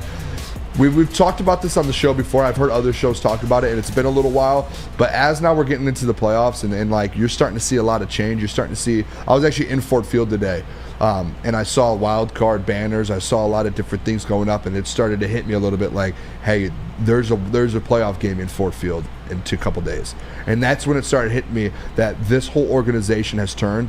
And it hasn't just like taken a small turn. It's taken like one of the bigger turns out of any sports organizations in any sport in the last 3 years. They've taken a huge jump. A lot of people would say, hey, maybe it's Sheila, and Sheila brought in the right people. She's the new ownership kind of took over, and she was able to kind of change a lot of things. Brad Holmes, you could say he's brought the players in. Question I have though, and I wanted to bring up to people, and I truly believe this. Like I believe this. It's not because I'm a big fan of Dan Campbell. I want to have a beer with Dan Campbell. None of that. It has nothing to do with any of that. But when you look at what's happened in this locker room and this team, so what's the biggest change? It's been the culture. The culture has flipped upside down. It's something you've never seen in Detroit. Who brought that culture in with the grit and all of that? That was Dan Campbell. And that's my question is Dan Campbell the biggest reason that this organization has turned around? I truly believe it is. And I've seen like the morning show a couple months ago I remember this as I'm talking now. They did a kind of a poll. Was it Sheila, Brad, or Dan? It's tough. It's a tough thing, but when you really break it down, when you drive around the city right now and you see grit signs, and when you see all of these different things that Dan Campbell has brought to the city, like his first biting the kneecaps, like you saw that right away. You saw the mentality of the players, and that didn't just leak to the players. The grit, the mentality, that leaked over to Brad Holmes. That leaked to Sheila. That leaked to everyone. And Dan came in, the coaching staff, the front office. Dan came in and brought this grit mentality that no one has seen in the NFL, and they were like, this is different, and it's changed the whole organization. It's spread quick like wildfire, and now the whole organization, not just that, the fan base all around the world, everyone who's a fan of the Detroit Lions talks about the grit, talks about biting kneecaps, and Dan came in, and he was like the man of that. And it wasn't that. It's like every time he steps on the podium, he is that same dude. And it's just very evident to me that Dan's culture changed this whole organization without a doubt. And I don't think it's an argument that can be. I think I almost don't think it's fair to put him in the category with Sheila Ham, because you could probably give her all of the credit, but when you really think about, she brought them all in. Yeah, when you really think about the piece that changed everything, it's Dan Campbell. It's how this whole organization has changed. There are a lot of people. I know it's a lot of new players and new coaches, but a lot of people in that organization that work there that were here through all the bad times, and they all embody what Dan Campbell is. All the players Brad Holmes brings in, all the coaches Brad Holmes and Dan Campbell bring in. Everything they do on that field is a representation of Dan Campbell, and you can hear it when each coach steps up to the podium. They reference Dan Campbell or reference whether it's learning something from him or getting the players ready for a game. We just take after our leader, Dan Campbell. It always goes back to that, and it's been special how the turnaround has gone and how quick it's gone. Like, this is why I'm so passionate about Dan Campbell. Should be given more consideration for Coach of the Year. There are other coaches that have had pretty spectacular years, considering the teams and their expectations. I just think I get it. Over a 3-year span, right? What he's done in the 3-year span, like, you just don't really see. And, you don't. Especially, and to be honest, you really never see it because no one's ever done it in Detroit. In the last 30 years, one's ever came in. Like, they brought so many different dudes in to try and change the culture. No one's done it. And he came in and he took it by storm, and he dominated when he did it. Nick? I'm going to go right down the middle, 50-50 with Dan Campbell and Brad Holmes. I got a quick list for you guys. Brad Holmes, in 3 seasons, brought in Panay Sewell, Amon-Ra St. Brown, Ife Melifanu, Aiden Hutchinson, J-Mo Kirby, Jahmyr Gibbs, Jack Campbell, Sam Laporta, Brian Branch, C.D. Deuce, Jared Goff. He made that franchise changing trade to acquire all of this talent, and he's hit on it. And no doubt about it, Brad Holmes is 50% responsible for this change of culture, right there with Dan Campbell. They were brought in at the same time. I think it's split right down the middle. And I don't want to take anything away from Brad, because Brad, like, that is insane. But to me, it just goes back to, like, if you could bring those players in, like, say Brad was in like a different organization that didn't have a good culture, and he brought all the same guys in, probably isn't the same. Because the culture that they're brought into, they went and got their guys and they incorporate them in this culture. And it's like, you see teams all the time who have bad culture, or not even bad culture, but they just have like a normal culture, and it doesn't build. Like, Dan's built, and now he's able to bring his own guys in, and he's got rid of guys. And Brad's added pieces that fit into that. Like they're on such a they're on the same page. Brad now targets guys that he know are Dan Campbell guys, that they know fit into that culture, like, dare I say, Cam Sutton. That is a Dan Campbell guy. That's a perfect guy that this team needs to win, despite some struggles in coverage. Things he does on and off the field are part of what makes this special. That DB room is young, and they've struggled, but they need a guy like Cam to keep them all level, and they have improved throughout the season. They still may be the weakness, but it's guys like that, drafting guys like Jack Campbell, Sam Laporta, Brian Branch, Jahmyr Gibbs. It all goes back to Dan Campbell. This comment real quick, Rich Diana said, can't knock Brad at all. He's great. No knocking. Yeah. Brad has been one of the best GMs in all of football, and that's a fact. What I'm saying is, like, the culture that has been built in Detroit, Dan came in and changed. Like, he did that. Like, he came in and changed the culture. And when you have the right culture in any organization, job, whatever it is, if you have a culture that's set and is great, and you could bring, you know, like we talked about it now, like, you could start bringing guys that might not be a great culture fit, and you could turn them into your culture because you built the foundation. That's what Dan's done, and that's what's, like, worth $1 million, like, worth everything in this league. What's up, KG? Yeah, since we was on topic with this, is this the best, like, coach GM duo, not just in Lions history, but in the NFL, possibly one for the history books? I would say Lions history. I don't know all back then, because definitely Lions history. So young. Well, yeah, Lions history is pretty self-explanatory. I would say yes. I think that. What about the NFL as a whole, though? They need a few more years. Like, they're on the pathway. They need a few more years. There's to be a couple, like the 49ers, Andy Reid and Brett Veach. Yeah. I think that's the top for me. There are a couple others I'm not going to remember. Now, once they start Lynch winning, and Shanahan. Once that Booner path really starts to blossom, and they start winning Super Bowls in the next few years, that's when you could start saying this is the best GM coach duo in the NFL. They're on that path, though. That's a great question. Yeah. That's a great question. I like that. I really do like that. I want to do this though. I thought that was a. And can we do a poll, KG? Yeah. Can you throw a poll up? Just say who deserves the most praise for this Lions turnaround. Gotcha. Just do those three because I know the morning show did it about 3 months ago when everything. Sheila, Brad, and when Dan. I think it was like 5-1, and I remember them doing that. I'm just remembering this now. I remember watching the show and doing and clicking on the poll, and I clicked Dan Campbell. I want to see what people think. This is what we're gonna do. Next segment, we're gonna get into the state. Basically, like the state of the union here, the state of the Detroit Lions fan base heading into this playoff game. I love when we do this because we get to hear from the people, man. Everyone in the chat right now, if you want to call in, you guys are able to call in. I want to hear from the people on where you guys stand heading into this playoff game. You guys hear the lines there. When Nick plays when he plays that sound, that means it opened up. Like Pretty Ricky, we need you on the hotline. Yep, the number, it is 313-552-6322. That is 313-552-6322. I'm going to put it in the chat here in just a second so you guys have that. But anyone calling, State of the Detroit Lions, State of the Union here for the Lions fans heading into the playoffs. Want to hear how you guys are feeling about that. First, let me tell you guys about Planet Fitness, a beautiful, beautiful place. If you want to stay in shape, get in shape, whatever you need, go to Planet Fitness. It is the home of the judgment-free zone where anyone, and we mean anyone, can feel comfortable and work on their fitness goals. Over at Planet Fitness, you'll experience squeaky clean gyms that has tons of equipment, full body workouts in just 30 minutes, and all memberships include fitness training. Get all of that for just $10 a month, no commitment at all. No matter where you are, there's a Planet Fitness close by. There are more than 50 in the Metro Detroit area, and there are thousands throughout the world. That is Planet Fitness, where your fitness is essential. How would you like to win not one, but 2 vehicles of your choice? One for you and one for your wife, your girlfriend, or your best bud. Get to Lady Jane's today for an award-winning haircut and automatically enter for your chance to win. Courtesy of Les Stanford Buick GMC of Ferndale. Lady Jane's, open 7 days a week, walk in anytime. It's wicked awesome.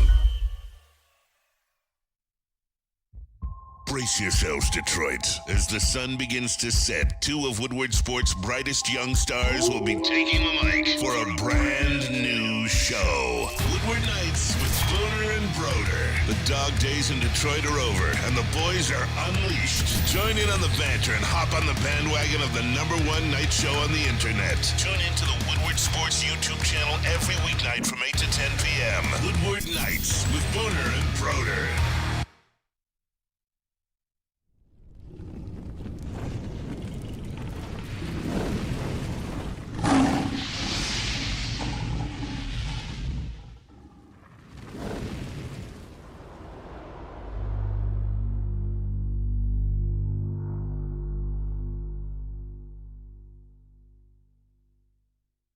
Savor the heart of home at Big Boy with our all-new down-home comfort dishes. Feast on home-style goodness with our Southern Comfort Chicken Bowl, veal parmigiana, and apple pie hotcakes. The down-home delight doesn't stop there. Potato pancakes are back. Dive into the richness of our perfectly crafted potatoes with our classic potato pancakes and our stuffed potato pancakes. Top off your meal with our new gingerbread shake, a seamless blend of creamy vanilla and sweet gingerbread flavors. Nothing beats the comforting taste of down-home cooking. Enjoy every bite, only at Big Boy.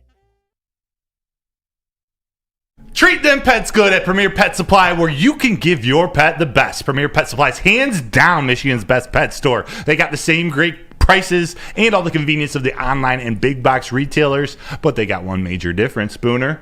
They're located and owned.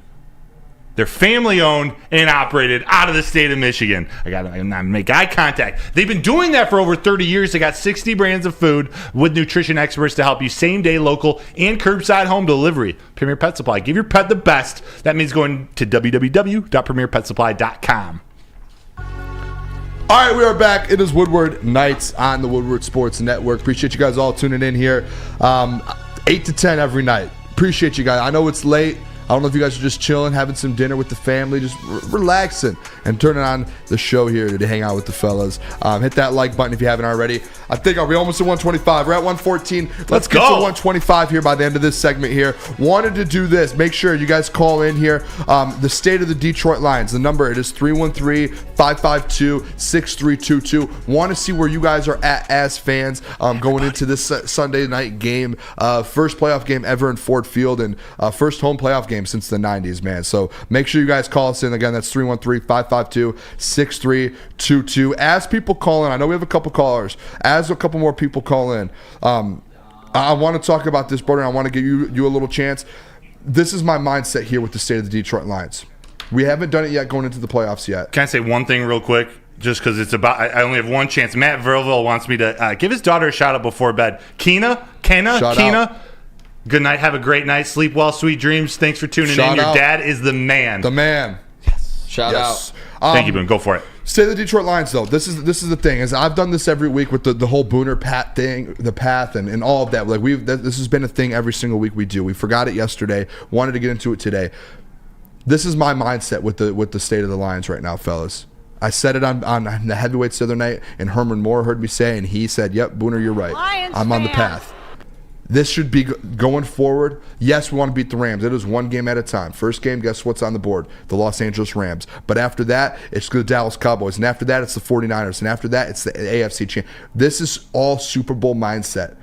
The Detroit Lions going forward, it should be Super Bowl, Super Bowl, Super Bowl, Super Bowl. And that's it. There should be no other, like if you fall short, if you lose in the second round, if you lose in the third round, if you lose in the, whatever it is, if you fall short, it should be disappointing and it should hurt because you know this is a chance right now for your Lions team to go get a Super Bowl. That's this year. To me, that's next year. That's the year after. What they've built, it is now set up to where you have chance the next couple of years. Like if you get to the Super Bowl this year, you're now, guess what? You're on the Eagles level. They just went to a Super Bowl. You're right there with them.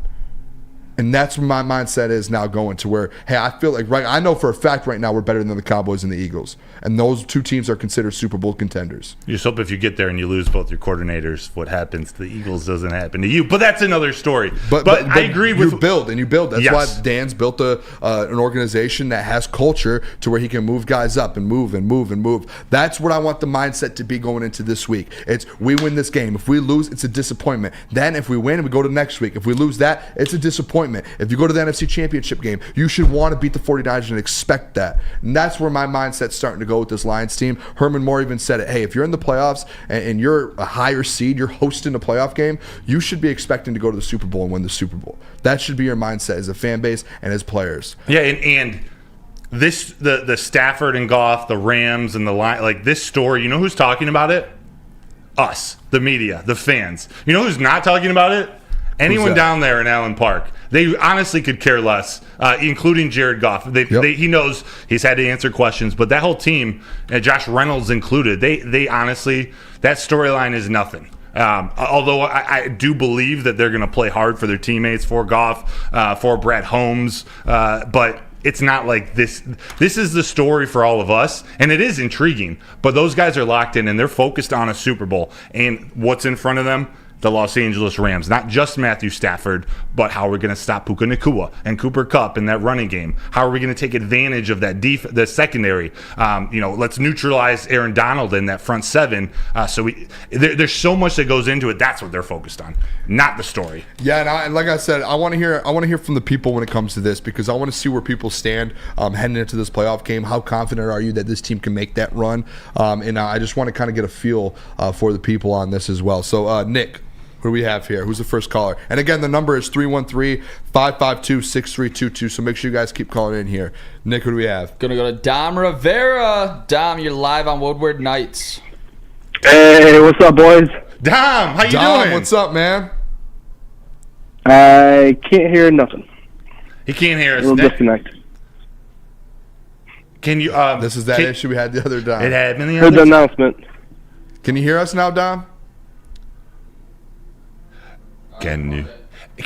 We'll try to troubleshoot. I'll try to set something. Try to troubleshoot, and if not, see if he has one question that you can get him to ask. Okay. He's not going to be able to hear our response, but it's good. We just won't do calls. And I apologize. Let's just Okay. Let's just kind of pivot here. Yeah, Booner, real quick to pivot on. Sorry about that. Sorry about that, Dom, and whoever else was on the line. And this, yeah, that was William. Shout out William for the call. The state of the Detroit Lions, for me, job's not finished. We had a couple goals going into this season, and it was to win the NFC North. That's one of the goals. We accomplished it. And the second was to host and win a home playoff game. And we are going to do that against the Rams. That is our second goal right now. What happens after that, you're playing with house money. But right now, it's to win that Rams game. And the job's not finished. And I believe that locker room had that same goal going into this season. It feels...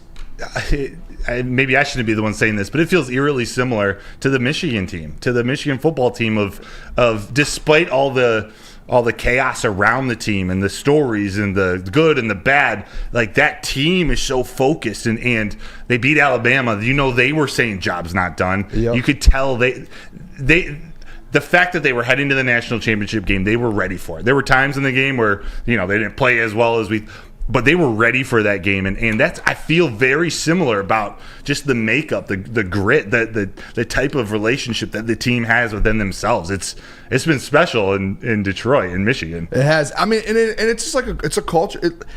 One big thing too, yeah. And I think did we have a video? Yes, I think we do, about Dan Campbell talking about Amon-Ra St. Brown. And it's like these chips on the shoulders of all these guys. Like, it's not just like one or two or three guys. It's like everyone has it. It starts with the coaching staff and everyone. Amon-Ra St. Brown, obviously he missed the Pro Bowl and he didn't make the Pro Bowl. Dan Campbell it was a really good thing to say about the situation. It was funny, but it kind of puts into perspective what this whole team and their mindset is. So here's Dan kind of talking about Amon-Ra St. Brown and the chip on his shoulder. Well, I'm glad, because he needs something to motivate him. Look, Saint will always find, he's going to find that, and that's what you got to love about him. That's why he's the ultimate competitor, because he can look at something and say, you know what, all right, well, if you don't think it's good enough, watch this. So, yeah, I mean, there's a reason why he's who he is, and it's because he's wired that way. There's nothing fake about that. That's exactly how he thinks. Watch him in practice. He works like that every day. He works like he wants to be the best, and he believes he can be the best. And so, man, you can't have enough of those guys. I mean, how do you fail when you have guys like that? Man. That's he needs some more motivation. That's exactly what it is, man. What are your thoughts on that, Broder? That embodies everything about their relationship, and they know exactly what Amon-Ra St. Brown knows exactly who Dan Campbell is. Dan Campbell knows exactly who Amon-Ra St. Brown. He doesn't need any more motivation, but he's going to find it any way he can. And it just so happens that he keeps getting fed it. He keeps getting fed more and more reasons to be pissed off and to go out and prove to the world that he is better than they say he is. By the end of his career, he's going to be the number one wide receiver in the NFL. I believe it.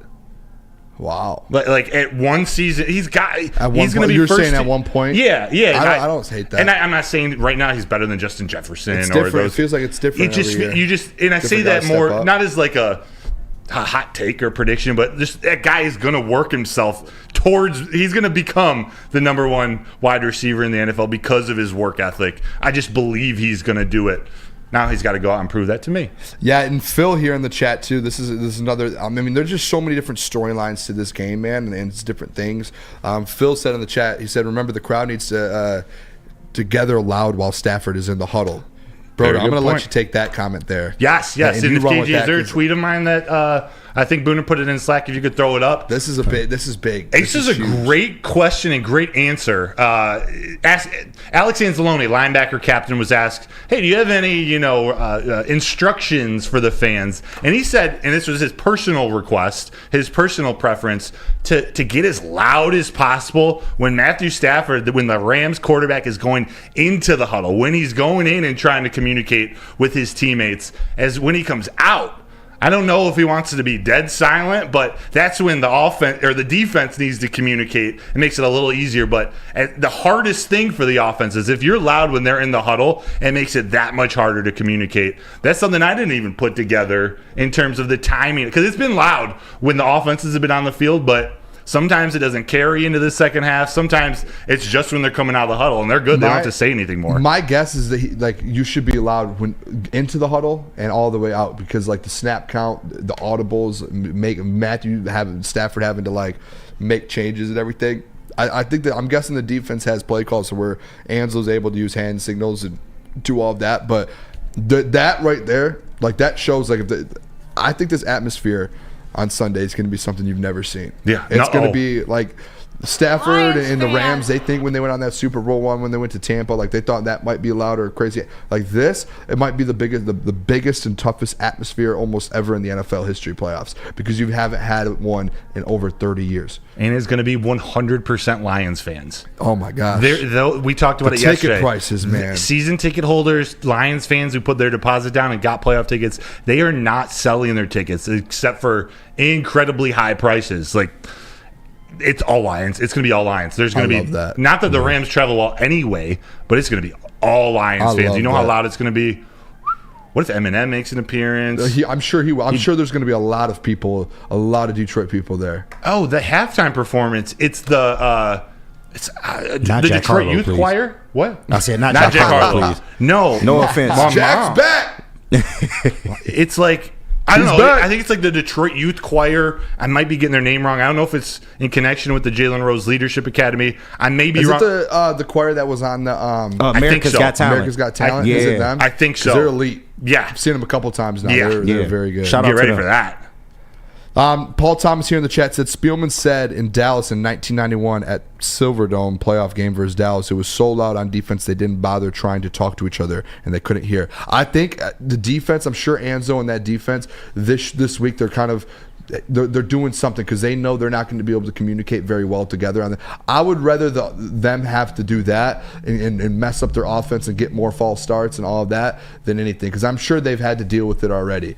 So I'm sure, especially throughout the season. That's the thing. The last note on that was just, regardless though, just be rowdy. Like be as rowdy as possible. If you're there, there's some people in the chat that said they were going to be there. Like there who was it? I can't remember who it was earlier that said that they literally won a big bet. I think it was IT Hips said he won a big bet and he bought playoff tickets with it. So people are going, man. People are showing up. Hey, let's hit break. When we come back, we're gonna get into some NFL playoff talk here. We're gonna kind of break down AFC and NFC and rank instead of our power rankings, Broder. We usually do those yesterday or today. Instead of power rankings, we're gonna rank where we think the AFC playoff teams should be here. So let me tell you guys about a defense, Guardian Alarm. They have customized solutions from real experts. Our professional technicians, they take the time to recommend security and automation solutions that are specific to your needs. They have 24/7 professional monitoring. Give them a call anytime, day or night, and know that a Guardian Alarm team member, they will stay on the phone as long as needed. That is technology that is backed by people, where your safety and security deserve technology that has been proven to work and people have been proven to care. Make sure you call the number on the screen right there. That is 1-800-STAY-OUT.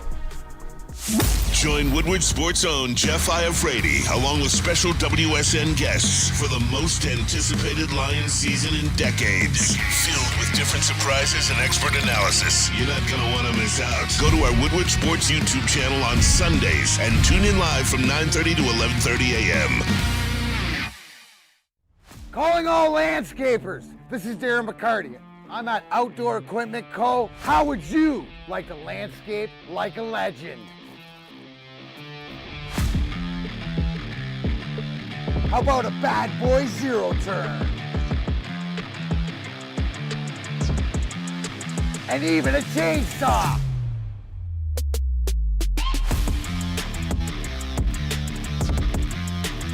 And even a weed whipper. Whether you landscape for your job or landscape for fun, get all your equipment from Outdoor Equip Co., the official equipment provider of Woodward Sports. Michigan grown, family owned. OutdoorEquipCo.com. Now, coming to Woodward Sports, Woodward and Main Street, the Woodward Sports Network Detroit Lions Show. Let's go! Catch Gabrielle D. Phillips, Matt Broder, and Terry Foster for all the latest news on your Detroit Lions every week. Only on the Woodward Sports Network YouTube channel and woodwardsports.com. Woodward Sports' own Tom Mazaway and Sam Stick Day will be hosting our Lions postgame show after every Lions game all season long. Tune into the Woodward Sports YouTube channel for his hot off the press takes, game analysis, and Kool-Aid sipping celebrations. You won't want to miss it. Join Maz, Stick, and special guests each week immediately following every Lions game, exclusively on the WSN YouTube channel. For over 60 years, Fairway Packing Company has provided Michigan's finest restaurants, hotels, and casinos with prime beef, dry-aged beef, and Wagyu beef. They got all the best beef. You can experience the Fairway difference for yourself today. You just got to visit their steak shop in Grosse Pointe Woods for grab-and-go steaks or order online. They'll ship it to you. Fairwaypacking.com. Check them out. All right, we are back. Woodward Nights with Booner and Broder on the Woodward Sports Network. Appreciate you guys all tuning in here. Second hour of the show here. We're about 30 minutes left of the show. We're getting into this stuff. Fourth quarter. Sorry, I didn't mean to Four's interrupt up. Four's up. Everyone, fours. Nick, you have your four up? All right, making sure. Here we go, boys. Fourth quarter. Bases on balls. If you're at home right now, throw the fourth quarter up. Everyone throw Let's the fours go, baby. up. Hit that like button, though, if you haven't already. I think we're just over 125 now, I believe. 130. Let's get to 150 here by the end of the show. If you haven't liked the stream, what the hell are you doing? Thank you, Jeff. Let's do this, though. We've got back-to-back segments here. Usually we do our power rankings. We're going to do AFC and NFC playoff rankings, Broder. I'll let you go first. I have my 7 here. I'll let you go first, and then I'll name mine out here. We'll start with AFC. Then when we come back from break, we'll go to break. When we come back, we'll do NFC, and we'll do that. And we'll let the fellas kind of react to ours here. I hate to break this to you. I only did the top 4.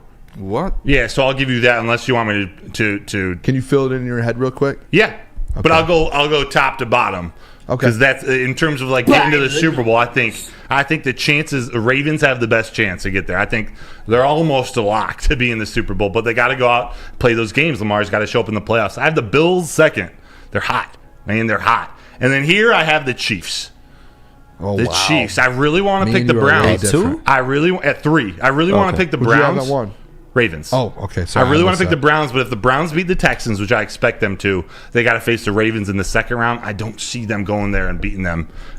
So that's why I went Browns at 4. Wow. Yeah, so if we're going to go 5, definitely Dolphins after that, Texans, and then Steelers. Okay, so I'm going to do this. I want you guys to lock in on mine because I think I dominated this list. Okay. Broder, run down yours one more time. Ravens, Bills, Chiefs, Browns, Dolphins, Texans, Steelers. Okay. Epic, right? So obviously, Okay, little guy. was there music there?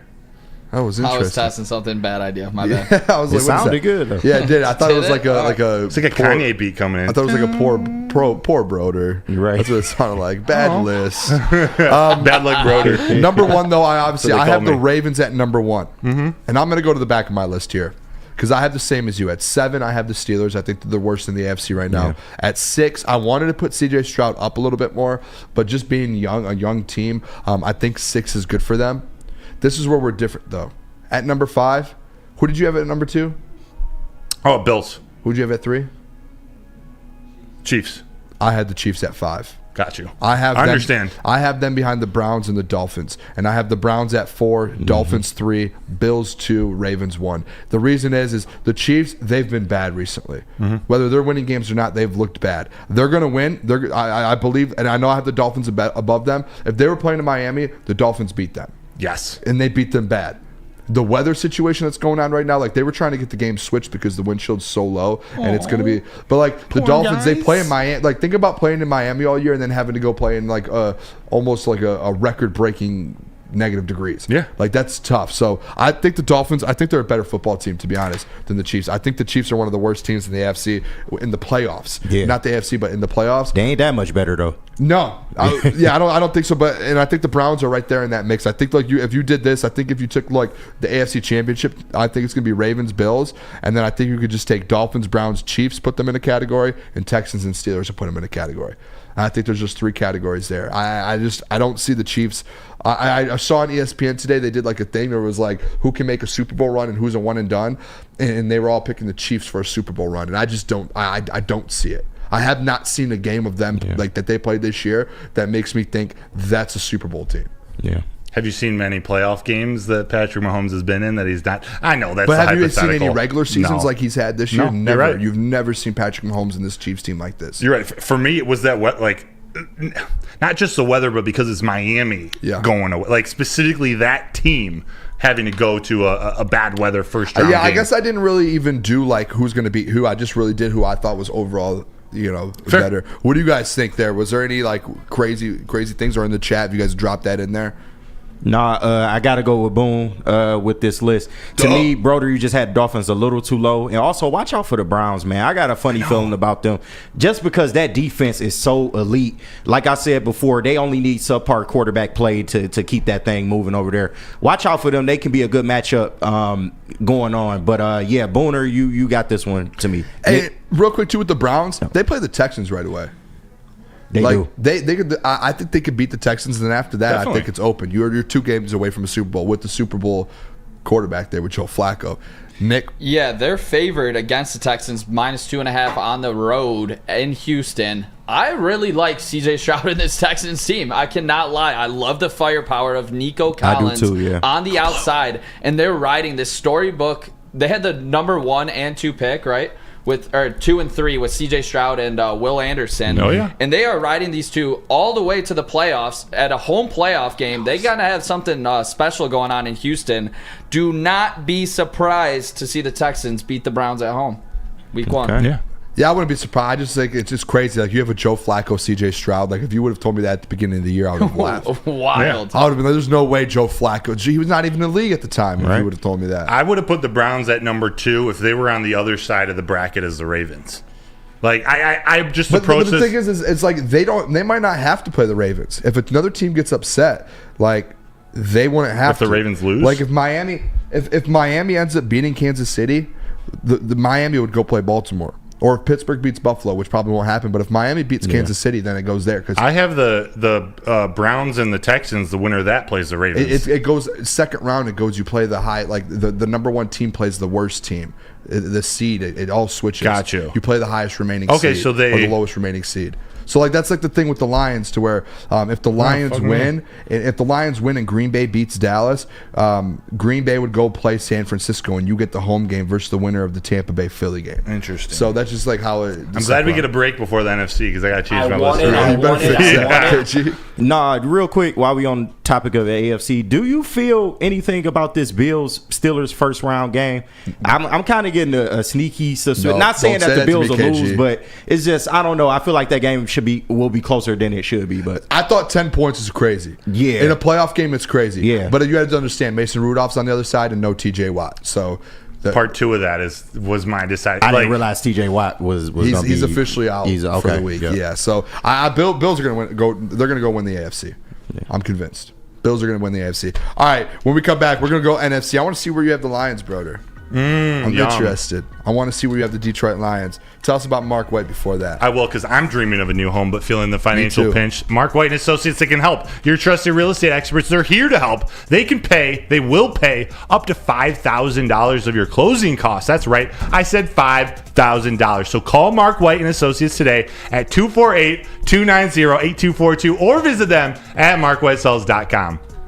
At Planet Fitness, you can get energy without the judgment.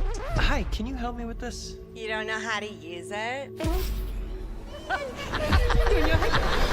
This is better. Join now through January 12th for just 24 cents down, $10 a month. Never intimidating. Always free fitness training and equipment for every workout. Join today during the Big Fitness Energy Sale for 24 cents down, $10 a month. Cancel anytime. Deal ends Friday, January 12th. Over 50 Metro Detroit locations. Stop searching for a vehicle and start finding one. Les Stanford Chevrolet Cadillac makes it easy. We harness the power of multiple dealerships and own the biggest selection of GM brands in the area to get you the car you need. With the Les Stanford Group, you'll have access to 4 different dealerships, providing you with more makes, more models, and more choices. We're connected to more than 1,000 vehicles, and with so many high-quality CPO vehicles available, you'll find new car quality at pre-owned prices. You can start and end your search at lesstanford.com today. At work and at home, we're there with smarter security solutions. featuring complete automation with customized alerts and more. For over 90 years, we've been the company that's been counted on to protect what matters most, all with personalized service and care. Right now, for a limited time, receive a free video device plus free installation with a new home system. Guardian Alarm. We protect Michigan. Just in time for football. Glorious! Cannabis is dropping a new ice water bubble hash infused pre-roll called Honolulu Blue. It smells so good it's like the whiff of the first playoff win in 31 years. It's a gassy, aggressive strain named in the honor of Detroit football. If you haven't had one of these ice water pre-rolls, you are missing out. So smooth. Find them at Dispo Dispensary for 25% off or check them out online at www.canna.com. Oh, yeah. We are back. We Woodward Nights with Booner and Broder on the Woodward Sports Network. Appreciate you guys tuning in here. If you guys haven't yet, hit the like button. If you think the Detroit Lions are going to beat the Rams on Sunday, hit the like button right now. We should have over 200 likes because that's how many people we have watching. You should all believe they're going to win that game on Sunday. We're getting into this, though. NFC. Ranking the NFC playoff teams. This is interesting, Broder. I'm going to let you go again. You start us off, and then we'll get into my list. All right. I feel like this is, if I'm being honest, I feel like this is a list where we can have a very similar one. We might. What if I told you that my number 7 ranked team is the Eagles? I wouldn't necessarily be mad at you. I had their back for Broder. That's 14 games when they were going on a slide. Dude, they've played so bad. They have played the bottom so fell bad. out. Yeah, they do play bad, but they got pieces. Yeah, this they is got what you pieces. take in consideration is they were a 10-1 team at one point, and they can get back to that. Like Nick Sirianni came out yesterday and said everyone in the NFL in the playoffs start 0-0. I keep checking the news though, and I don't see anything about Matt Patricia getting fired. He's still on their staff. How does he keep getting jobs? He's still there, so it's crazy. So I you have them at them number 7. Yep, I have the Packers at number 6. The Packers have a chance to go on a little run, but I have them at number 6. At number 5, I have the Rams. I have the Los Angeles Rams, which means at number 4, I have the Tampa Bay Buccaneers, who are ranked number 4, but I think don't get as much love. Like the Buccaneers. This is an interesting list. They're either going to lose by 50. Wait, what? Yes, it is an interesting list. The Bucks at 4 is crazy. It is their ranking in the NFC. So but that's just because they won their division. Yeah, so no, fair. I think they're built to go on a playoff run. They might lose by 40 in the first round to the team. They're number 4. To the team. Wait, hear me out. And they're playing your 17. Hear me out. No, this is bad. No, they're playing your worst God. team, and they're 4, and you said they could lose by 30? They could. But they could also go on a run to the Super Bowl. Oh, they have a good offensive say that line. about everybody. Stop. They have a good offensive line. They have a good running game. They have a good passing game. They have a very underrated defense. They got pieces who can carry them. And the wild card is, which is why they might lose by 30, or they could go on a run, is their quarterback Baker Mayfield, who I don't believe is some super special quarterback, but that team believes in him, and he's the type of quarterback that teams can follow. He had a good year with Cleveland. They gave up on him. I'm not saying he's some superstar, but 4 games. It's 4 games, right? That team, they can go on a run. And also Mike Evans should not be in the Pro Bowl over Amon-Ra St. Brown. At number 3, I have your Dallas Cowboys. Hey, love it. Yep, which means Your 3. Oh, you said yours like there are Dallas Yeah, well, Cowboys. I was going to say tease. Yep. Lions at 2, 49ers at 1. Love that. I believe it. I like it, Broder. Thank you. Now, I'll give you a little. Maybe pick you up here. The Tampa Bay I'm all the way up. Tampa Bay, they've won Turn me up. They've won 5 of their last 6, and in that stretch, they won 4 straight games. Yeah. And guess who they beat? 4 other teams that are in the NFL. The Panthers, the Falcons, the Packers, and the Jags. Good. Some elite teams, man. Good. Those are teams you go. Packers were playing really well during that stretch, but the Panthers and the Falcons suck. But they actually have. They lost 4 straight early in the year. 3 of those 4 teams are in the playoffs. And I don't know. That is just you really threw all me your off. points are 110% valid. Threw me Mine off. are more. if things go right, they have the makings of a team that can go on a run in the playoffs, regardless of where they play. If you're in the playoffs, playoffs, every team has what it takes because you got into the playoff, you got into the dance. It's tough to make the playoffs in the NFL. Yeah. Ask all of us Lions fans, how hard is it? It's pretty damn tough. Yeah. So if you get in, you have a chance. They have less weaknesses and playoff necessary. I'm going to give you units. guys the real list here. I love Talk you, to him, brother. bro. Go ahead. At number 7, the worst team in the maybe the playoffs there with the Steelers. I think they're going to give Dallas a little bit of a. They might be able to give them a push. I think the Rams would have had a better chance versus Dallas. But the Green Bay Packers, I'm going to put them at 7. Up and down, young quarterback. I'm going to go number 6. Your number 4 team, I'm going to go the Tampa Bay Buccaneers. I can't put them any higher than that. It's Bucs and Packers for me at the bottom there. The only reason I gave the Bucs a slight, I think actually, who won that game? The Bucs beat them 34-20. In Lambeau. You have to give them that, and as well as Baker, he's more of a vet than Jordan Love. Even if Jordan Love's better, Baker's a vet. At number 5, the team we're playing here in Detroit, Los Angeles Rams. I think they're a solid team. You had them at number 5. I think that's a good spot. At number 4, the team that was started the season 10-1, they've been going through some things. I've been very, very vocal about that the last few weeks as well. They're still one of those teams, though, more than your Tampa Bay Buccaneers, Broder, to where this is an actual team to where if they do figure it out, they could win the Super Bowl.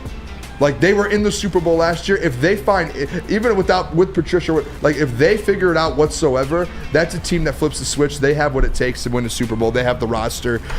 Number 3, I have the Dallas Cowboys, just like you, Broder. Number 2, I think the Detroit Lions, guys. I truly believe it. I think they're the second best team in the NFC right now. And I think if they match up against the 49ers, they might end up being like 5 or 6 point underdogs on the road. They still have a chance to win that football game and go to a Super Bowl. I think the Lions are the second best team. Versus that whole Dallas game, Lions won that football game, and they made all the mistakes. Dallas didn't do it. Detroit hurt themselves all game long. So I think if you get a rematch there in Dallas, I think the Detroit Lions, they find a way. Dan finds a way to tighten things up. And you guys already know what the Dallas Cowboys are. They love early outs. They love early outs in the playoffs. They live for it. Yep. They live to get out in the playoffs in the first 2 weeks. That might be my most a hypothetical second-round matchup. That might be my most confident. Like I want it. I don't see the Lions going to Dallas and losing again. Like, no, I don't. This team, specifically this Lions team. And you know what it'd be like, even if it would be better too, man, if somehow the Cowboys lost versus the Packers. Yeah, Booner. And you end up getting another home game versus like the Eagles or the Bucks.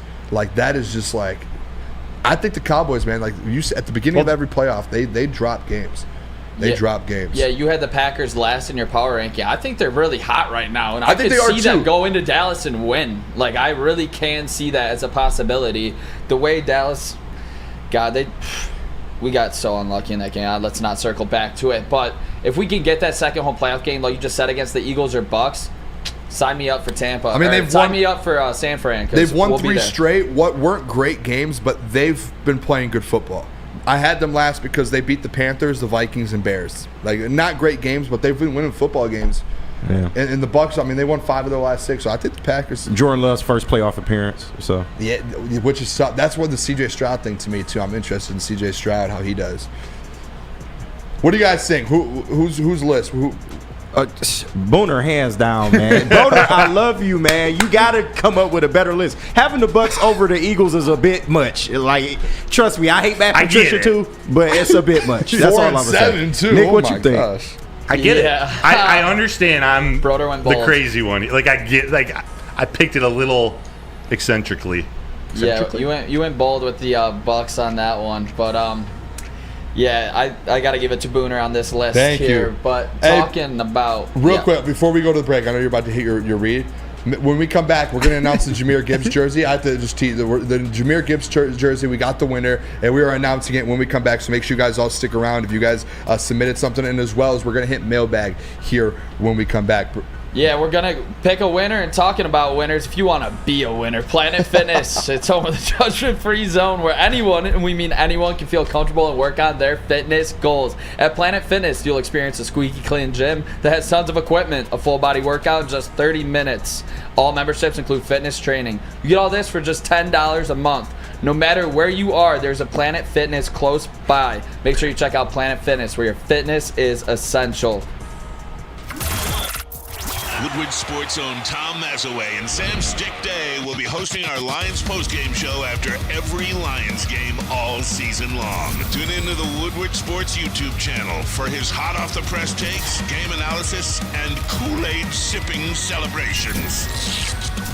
You won't want to miss it. Join Maz, Stick, and special guests each week immediately following every Lions game, exclusively on the WSN YouTube channel.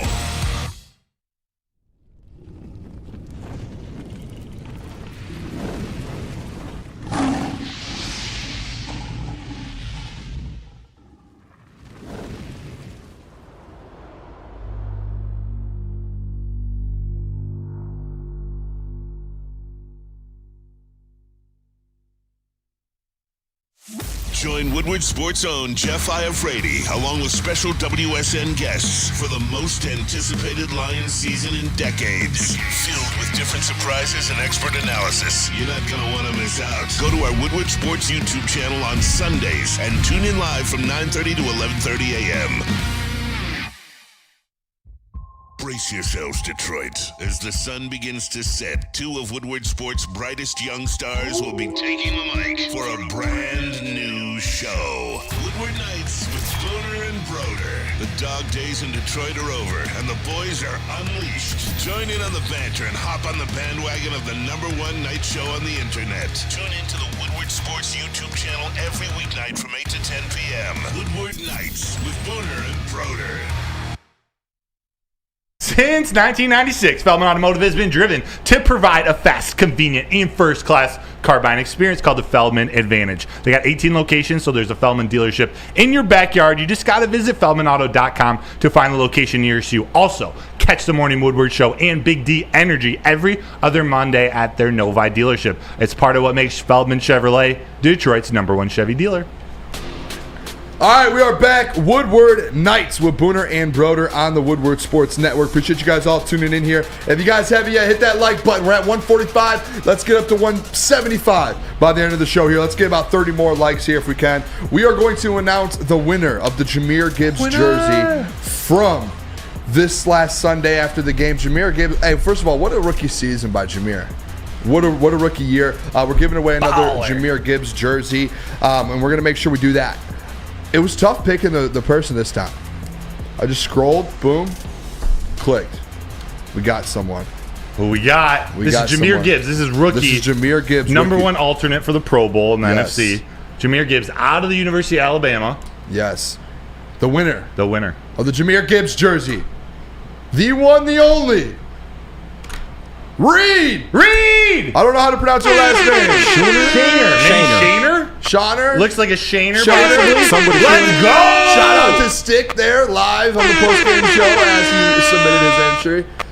Postgame show January 7th, so that's after the Minnesota game. It is. Let's go, Reed. Dude, these jerseys are dope. Good for you, Reed. If you're in the chat. Yeah, if you're in the chat, throw your name in there. We'll probably shoot you a message to make sure we can get all of your information to get you a jersey over there. We appreciate you a ton for supporting, though, for sure. Let's go. All right, let's hit mailbag here. Again, if you guys haven't, hit the like button. Is he in here? Reed S said, "Let's go." Let's go, Reed. Baby. Shout out Reed. Shout out Reed. We'll shoot you a message within the next 24 hours. We'll get you a message over there. We got a couple rigged from a couple of the mics in there. Hey, fellas. We get rigged every time. Every time. Shout out, congratulations to Reed S, though. That's big. Rigged. All right, Dom Rivera here. He did call in earlier, so maybe this was something he wanted to talk about. But he said, do you think that Goff can make the playoffs if he were the Rams quarterback? Great question, actually. That's a fantastic I'll let you go question. First, as the resident golf guy.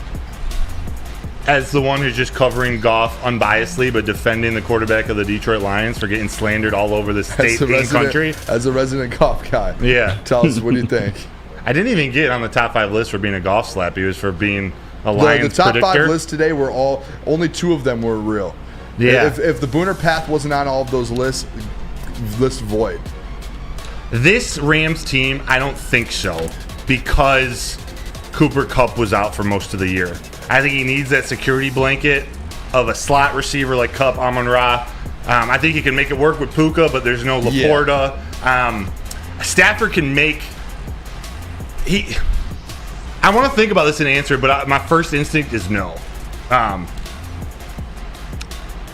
That doesn't. But like, I don't think Stafford this year. Stafford wasn't a better quarterback, but I don't know if Jared Goff's talent translates to that offense. That's a tough question. I think it's different players, like different style players. Yeah. Stafford was able to work in that situation, so I'm kind of on the no as well. ETN, I said, who's the best quarterback left in the playoffs? I'm going to go quick on this one. We can go around the room. Lamar Jackson, MVP.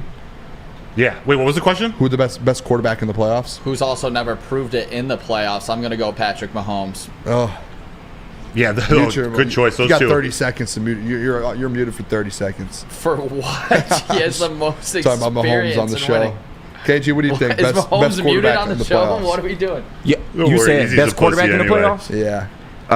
AFC and NFC? Either. Yeah. I said Lamar. I think Lamar, man. He's going to win the MVP. Yeah, it's got to be Lamar. Second, I would put Mahomes, of course, just off experience. But Mahomes not even 2 for me. Josh Allen's number 2. Josh Allen ain't. I'm going fifth to Josh Allen, but I got to see him do it, man. He's been there too many times. He's got to do something. It is what it is. That's Josh a good Allen. one. Let that man. He's going to beat Lamar. Broder, did you have something with that? Yeah, no, it's those two. Josh Allen and Lamar? No, Lamar and Mahomes. Oh, you said sorry. I think I might put. We're talking this seat. Nah. I'm deciding, do I put Dak over Josh Allen? Because of the 2 seed, probably not. Dak's had a really good year. I don't think Dak's like amazing or anything, but he's had a good year. But no, Josh Allen found a way to lead the Bills back to the playoffs somehow. He's got 15 rushing touchdowns? Who, Josh Allen? Yeah, Josh Allen's something insane. He might be the best quarterback in the NFL right now. Yeah. Maybe the best quarterback ever, eh, Booner? Hey, he might be. How about he's better than Jared Goff, that's for sure. Ooh, shots fired. He's more talented than Jared Goff for sure. He's definitely better. He's had 3 or 4 straight seasons of 40 touchdown passes or more. Yeah, no, he's definitely very talented. He's better quarterback. I'm not having this argument. I got to think about it because you're probably right. Broder getting hot over there. Than Jared Goff. He's way more talented. He's a better quarterback than Jared. If you put Josh Allen on this football team, you're winning 30. That I don't know about. Goff is a more efficient quarterback. If Josh Allen's on this football team, they are almost Super Bowl favorites. It is completely different. Oh, yeah, but he's a better quarterback. I don't know how he's a different level than Jared Goff. He's a superstar. Jared Goff's a great quarterback. He is an elite quarterback. Yeah. He's up there with the Mahomes right now. 3 or 4. I don't know about that. He takes a lot of risks. He does take risks, but he's ahead of Goff for sure. 3 or 4 He's ahead straight. of Goff. He's not ahead of Mahomes. He's ahead of Goff. He's in that level, though, up there. He's that next tier below. Goff is like 2 tiers below Josh Allen. Not 2 tiers below Josh Allen, 2 tiers below Lamar, historically, Patrick. Josh Allen's is 2. No, Josh Allen's just that next tier down. And this is because he got them in. If they didn't make the playoffs, if they lost that game, Josh Allen's legacy is in shambles. But he got in, so he's in.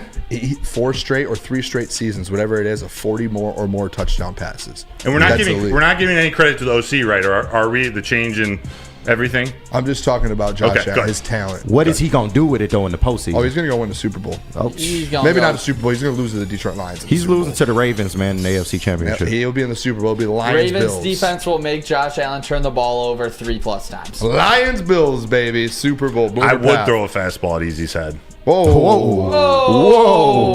Broder getting a little hot over there. All right, we're spicy. wrapping it up What? with that. He We're agreed. done. Appreciate you guys all tuning in to Woodward Nights tonight. We appreciate you guys a ton. Make sure you guys come back tomorrow. The Morning Woodward Show. That comment really threw me off. Morning Woodward Show. 8 I just a.m. started getting trolled in here. He came out of the woodwork. Big D energy to follow. Ermani and Edwards with Maz, heavyweights, and Woodward Nights. We'll be back tomorrow 8 p.m. Make sure you guys tune in. We're talking Lions tomorrow. We're going to be diving back into this Rams game. First playoff game at Ford Field ever. First home playoff game since the 90s, man. We will be back tomorrow to break more of that down. We appreciate you guys a ton. We'll see you tomorrow. Love you guys. Peace. 2 veggies.